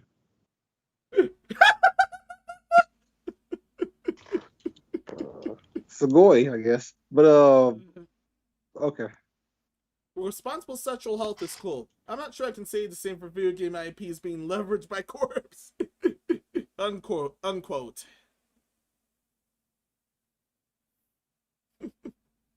And I think they meant the drug, not the other kinds of weed.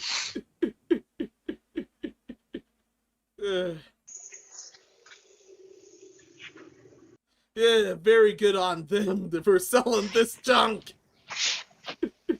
This was a riot.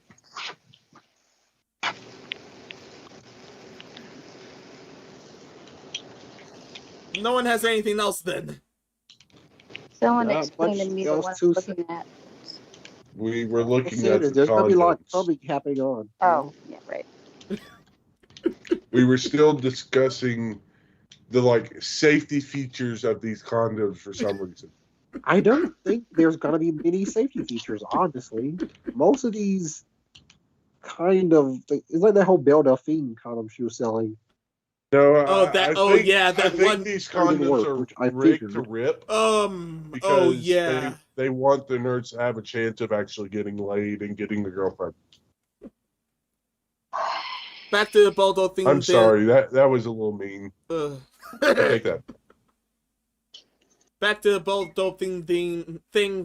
That was actually a used condom from her first porno, if I remember correctly. What? This was on a past episode. You guys told me this on a past episode. Yeah, she sold the condom that was used in that video to a lucky person who paid, I don't know how much they paid, but a lot of money. I feel like I came back at the wrong time. You really did. You really did. And I'm so sorry you did. Now y'all low-key starting to make me feel like I should have stayed at work. No, don't blame me. I feel like I should have found this topic. I need work today. I regret nothing. I am 100%. I never picked a topic for the podcast. I didn't pick any of these topics. Master Mendoza. But yeah. It was my job to scour these topics. And scour he did. And now we're Do coming we need to the get someone to conclusion. filter your topic choice? I'm just saying. It was epic then. Hot set. We're coming to this conclusion right now. That's all I say. Epic, you actually filtered for me back then. Yeah, I used to. I didn't filter this time. Maybe I should have.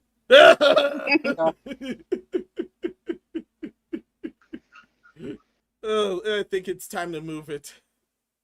Yeah, okay, so. Move it. You want to move it?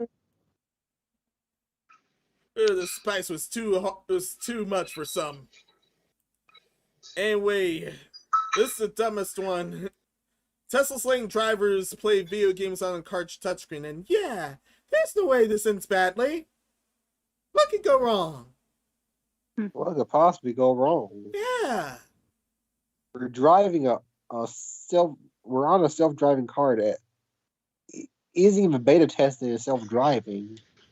It only has like a 25% accuracy rate, and we're playing games, so we're not even paying attention in case the thing starts malfunctioning. What could possibly go wrong? Time was driving schools warned against distracted driving. Now it's apparently industry standard. Not long after buying a Tesla 3 model this summer, Vince Pratt saw a YouTube clip highlighting the feature that took him by surprise. 3 video games that can be played on the large touchscreen mounted in front of the dashboard while driving down the road. Dude. I thought for sure it can't be right, Mr. Patton, the retiring Lake Wilson, Oregon. But in the parking lot, he gave it a try. He was able to play a solitaire game on the Model 3 while in motion. Only did it for like 5 seconds, didn't turn it off, he said. Astonished. To me, it seems inherently dangerous. It is. The automaker added the game sent over-the-air software update that was sent most of his cars this summer.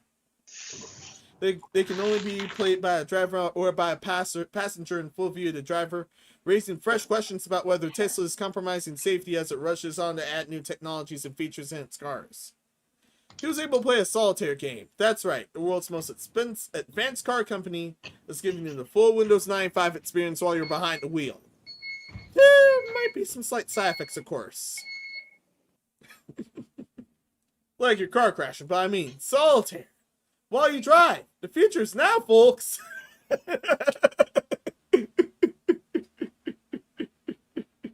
Yeah, this is definitely a very bad idea.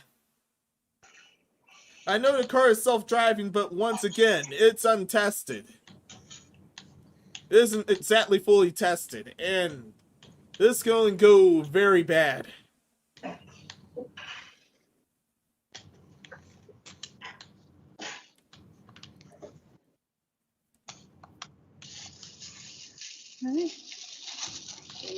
Thank you.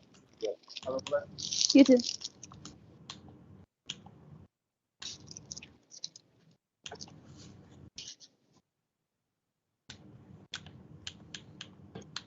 So nothing on this. Yeah, I think you're on your own on this one, Minos. Oh. But in my defense, I wasn't paying attention. So it's about the new Tesla having like a touch screen to play games in the car. Yeah. So the first game they decided to put on this car is solitaire. Yeah. Like a game that most people have forgot existed. To the point that no one cares if it's actually real or not.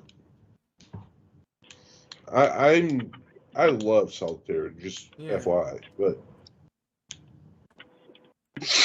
sorry. Okay. But just to put it this way, one, you don't need no game in a no car unless it's self-driving. If it's 100% automatic driving car, you're allowed to play a game. Other than that, you better put that bitch down. Yeah. Number 2, Tesla, you stupid for doing this in the first place. There's already many laws against having your eyes averted from the road. Especially if you're using a phone or something. Especially. Yep. I mean, you see that little gift they have there? Yeah. That right there is what I imagine will be happening. Also, I did. Nicole? I was gonna say now. I would understand if it's just passenger plane, but man, what's going on, man? Driver said, "Yo, solitaire." No, bro, they're gonna be playing Temple Run, trying to get a high score. No, what they gonna be playing is they're gonna be playing Frogger. That's another classic. Or Ninja Fruit, or Fruit Ninja. Or Fruit Ninja. They're playing a racing game while the self-driving car. How scary would it be if like the codes got mixed up, so the car started driving super fast, like it was in a race car? Oh, very scary. Mm-hmm. Oh, it's over. See, Tesla, this is your problem. Like, you got a good boss, more or less, but let's put your priorities in order first. Number 1, make a self-driving car. Number 2, make the self-driving car an actual self-driving really car, good self-driving car. Number 3, make it even better than number 2. And then you repeat that process at least one more time, then sell it to the world. Yeah. And then we don't need your touchscreen to play games. And once it gets out there and it... Here's my question for y'all. Have y'all seen iRobot? Yes. I do not know if the world is ready for all of that just yet. It's y'all not. No robot taking over the world, all right? Just not. It's not. Try anyway. That's why the robots are going to win, is because we're never going to be prepared to fight robots. They be trying to survive off no robots. No, see, I love how like the solution for like most of those movies that are like, let's get the guy that thinks the old ways is the best way to proceed with these problems. So let's get the guy that wants to buy the 1997 shoes and let's have him be our role model. Let's have the guy that's bunkered down in an old World War III or World War II bunker. Let's make him the leader. No, that's so ridiculous to me. Why not just build a better weapon? Or use your technology and create a virus that just like shuts down all technology, like an EMP. Nope. Let's just get the guy that's everyone thinks is crazy because he thinks robots are killers. Let's get that guy to lead us. Yeah. Also, I did check it.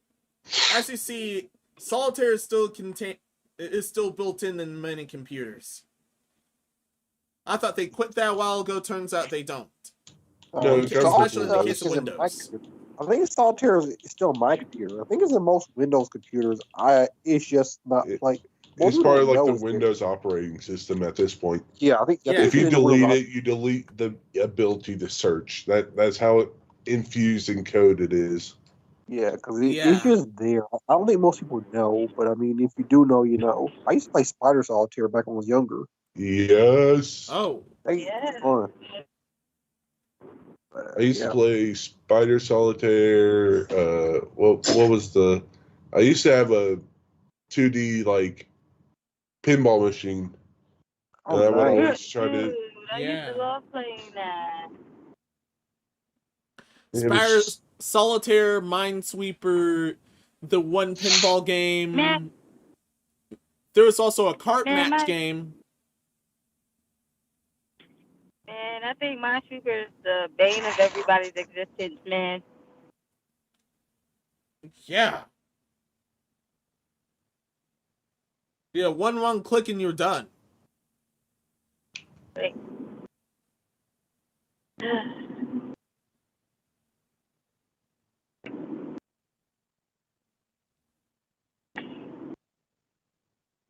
I believe we exhausted this, right? Yeah. I mean, Pretty we much. could keep talking, but yeah, we Yeah. did. Yeah, we definitely exhausted this topic. I can scout random stuff. Yeah. One, Yeah. Yeah, we Good need to move it topic. before we crash. I don't think I'm going to be the one to crash tonight. Oh, I'm definitely gonna be the one. So Someone already crashed mid-show. Yeah. But you know, say I finish this show after I get off. Yeah. We are at the final topic. Yay!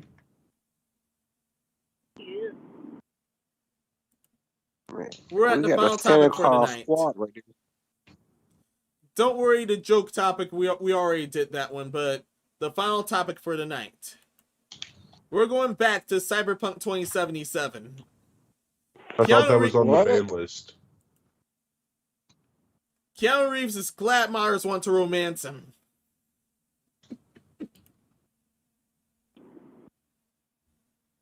Okay, I mean, why wouldn't they? Yeah. He's excited about Myers trying to romance Johnny Silverhand in Cyberpunk 2077, even in hopes they take him on dates in metaverse. You kind of cut out. What did you say? Who's smoking? Oh, man. Someone got the bong wrong. Yeah. Listen, Keanu Reeves is breathtaking. That's all I have to say about Yeah. Wait, I gotta check Skype. Nope, Skuko's not there. And he was smoking that good stuff for 2 seasons. Like someone's his outfit spraying with her gun middle. What? You have a sexy anime girl in a was it a Christmas outfit with a gun? Yeah, that's Santa Nightingale. Congratulations. I'll have to pull up that image later. Quoting an article, Keanu Reeves is flattered that the Myers are adding this character as a romance option in Cyberpunk 2077. He provides the voice and likeness of Johnny Silverhand, a rebellious rock star who serves as a driving force behind Cyberpunk 2077's narrative. However, while CD Projekt allowed players to romance a wide variety of characters in this futuristic RPG, those looking to pursue a virtual relationship with Johnny were out of luck. Since the real Silverhand is long dead at the start of Cyberpunk 2077, striking up a romance with his neural and ground avatar is impossible in the game's story due to him only existing in the mind of the main protagonist. This is where Cyberpunk 2077's mind community stepped in. In addition to adding several features that continue to be absent in the standard version, such as getting to change V's hairstyle after the initial character creation screen, and addressing persistent issues like the game's annoying mini-map, some others are patching the ability to engage a romantic and even sexual relationship with Johnny Silverhand by having them stand in front of one of the main joy toys that he can encounter in Night City. However, CDPR ultimately ordered this mod to be banned due to concerns that my fans deserve Keanu Reeves. But they were wrong. As it turns out, Keanu is perfectly fine with fans romancing him. In an interview following his special guest appearance at the Game Awards 2021 livestream earlier, Reeves was asked for his thoughts regarding Myers replacing Joy Toys with Johnny Silverhand. Keanu's response was to pump his fist and cite yes! As the Matrix Resurrection's co-star Carrie Ann Moss looked on with playful exasperation. Keanu stated that he was flattered that the game's fans want to romance him in the virtual world, even going as far as to describe how players could further encounters with his digital self using a VR headset in the metaverse, complete with talk of arousal metrics. Unquote. Also remember, this is the exact same game where you can customize your penis. What? Yes. That same game.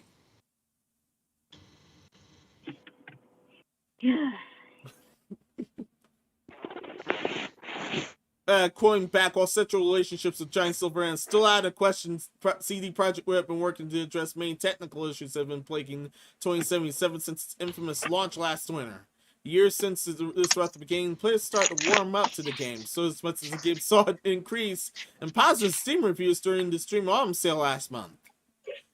CD Projekt Red recently announced that 2077's long-awaited update on the PS5 and Series X is finally going to release sometime early next year, after both it and a similar update of The Witcher 3 were delayed from their planned 2021 launch in October. Keanu Reeves has always been well regarded as being friendly and gracious with his fans, and it seems joyful to me extends to those who want romance in the virtual space. While players don't have the option to romance Keanu Reeves in either 2077 or The Matrix Awakens Unreal 5 Engine 5 tech demo, Mars are currently working on adding VR compatibility to 2077.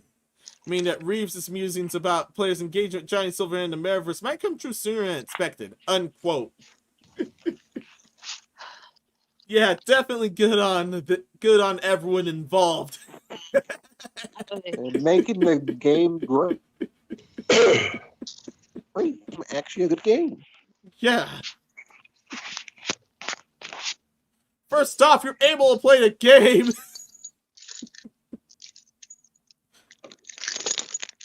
Second off, all it took was a few months for the game to become playable. I call that a win. Yeah. I see everything here as an absolute win. And Project Red thought he would totally be mad about this, but nope.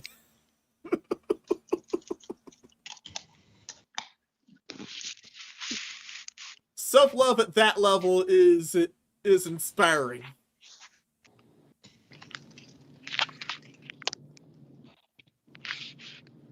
Well, I am officially home, y'all. Congratulations. Yeah, I mean, congratulations to Keanu Reeves. They can romance him now. Yeah. And they can actually play the game now. Yeah, and the game for being actually playable now. So, I mean, somewhat. Hey, somewhat. I mean, baby steps. But hey, congratulations.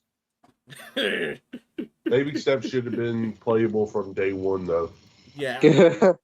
Yeah, totally. It's like Vanguard. There's too many damn bugs in it, man.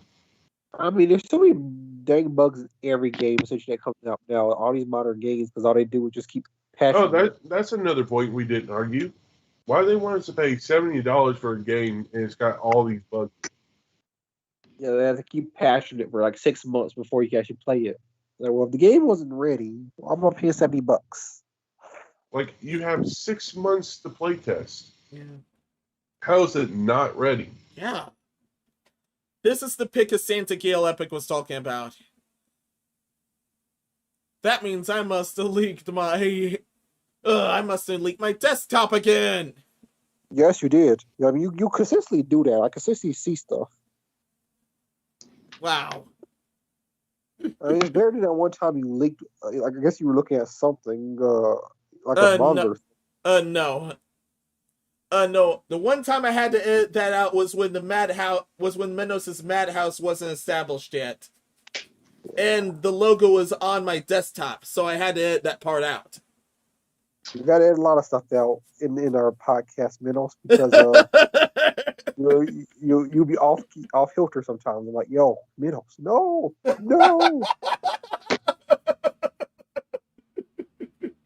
Especially with that joke topic. That was going to be the actual last one until that point. But it's pretty tame compared to your stuff. So that's good. It's just a cute anime girl with a gat. Yeah. To go to work. Also, I was playing Fate Grand Order while doing this on the laptop.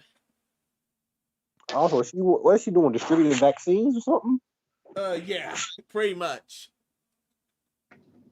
Her noble phantasm is Assault Medicine Full Burst Party. She brings the full brunt of it to her enemies. The downside is it does heal one. I wouldn't mind if that was my doctor. The downside is it does heal 1 debuff from them as a demerit, but that's by design.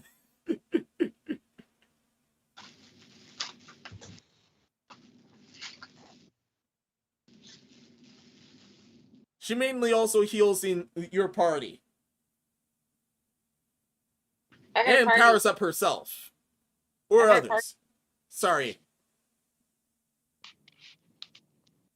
Nah, I heard party. What's going on? Yeah, I was naming her a noble phantasm. Assault medicine full burst party. Oh. Well, nice. Let's get into these outros. Yeah, I'm definitely grailing her. Outros. All right. The regular guest, Hot Shot. I'm sorry, what? Your outro. Yo, this has been your boy Hot Shot, and I'm out of here. Nicole of the San Diegos. I know I was late, but this is Nicole San Diego, and I shall hopefully see you in the next podcast. Bye. Master Minos Toast. This has been Master Minos of Minos' Madhouse. And until next time, be seeing ya. This is Epic Steve, the big boss of the podcast. You guys have a good one. Peace. See you guys later. Goodbye. Merry Christmas. Merry Christmas. Happy holidays.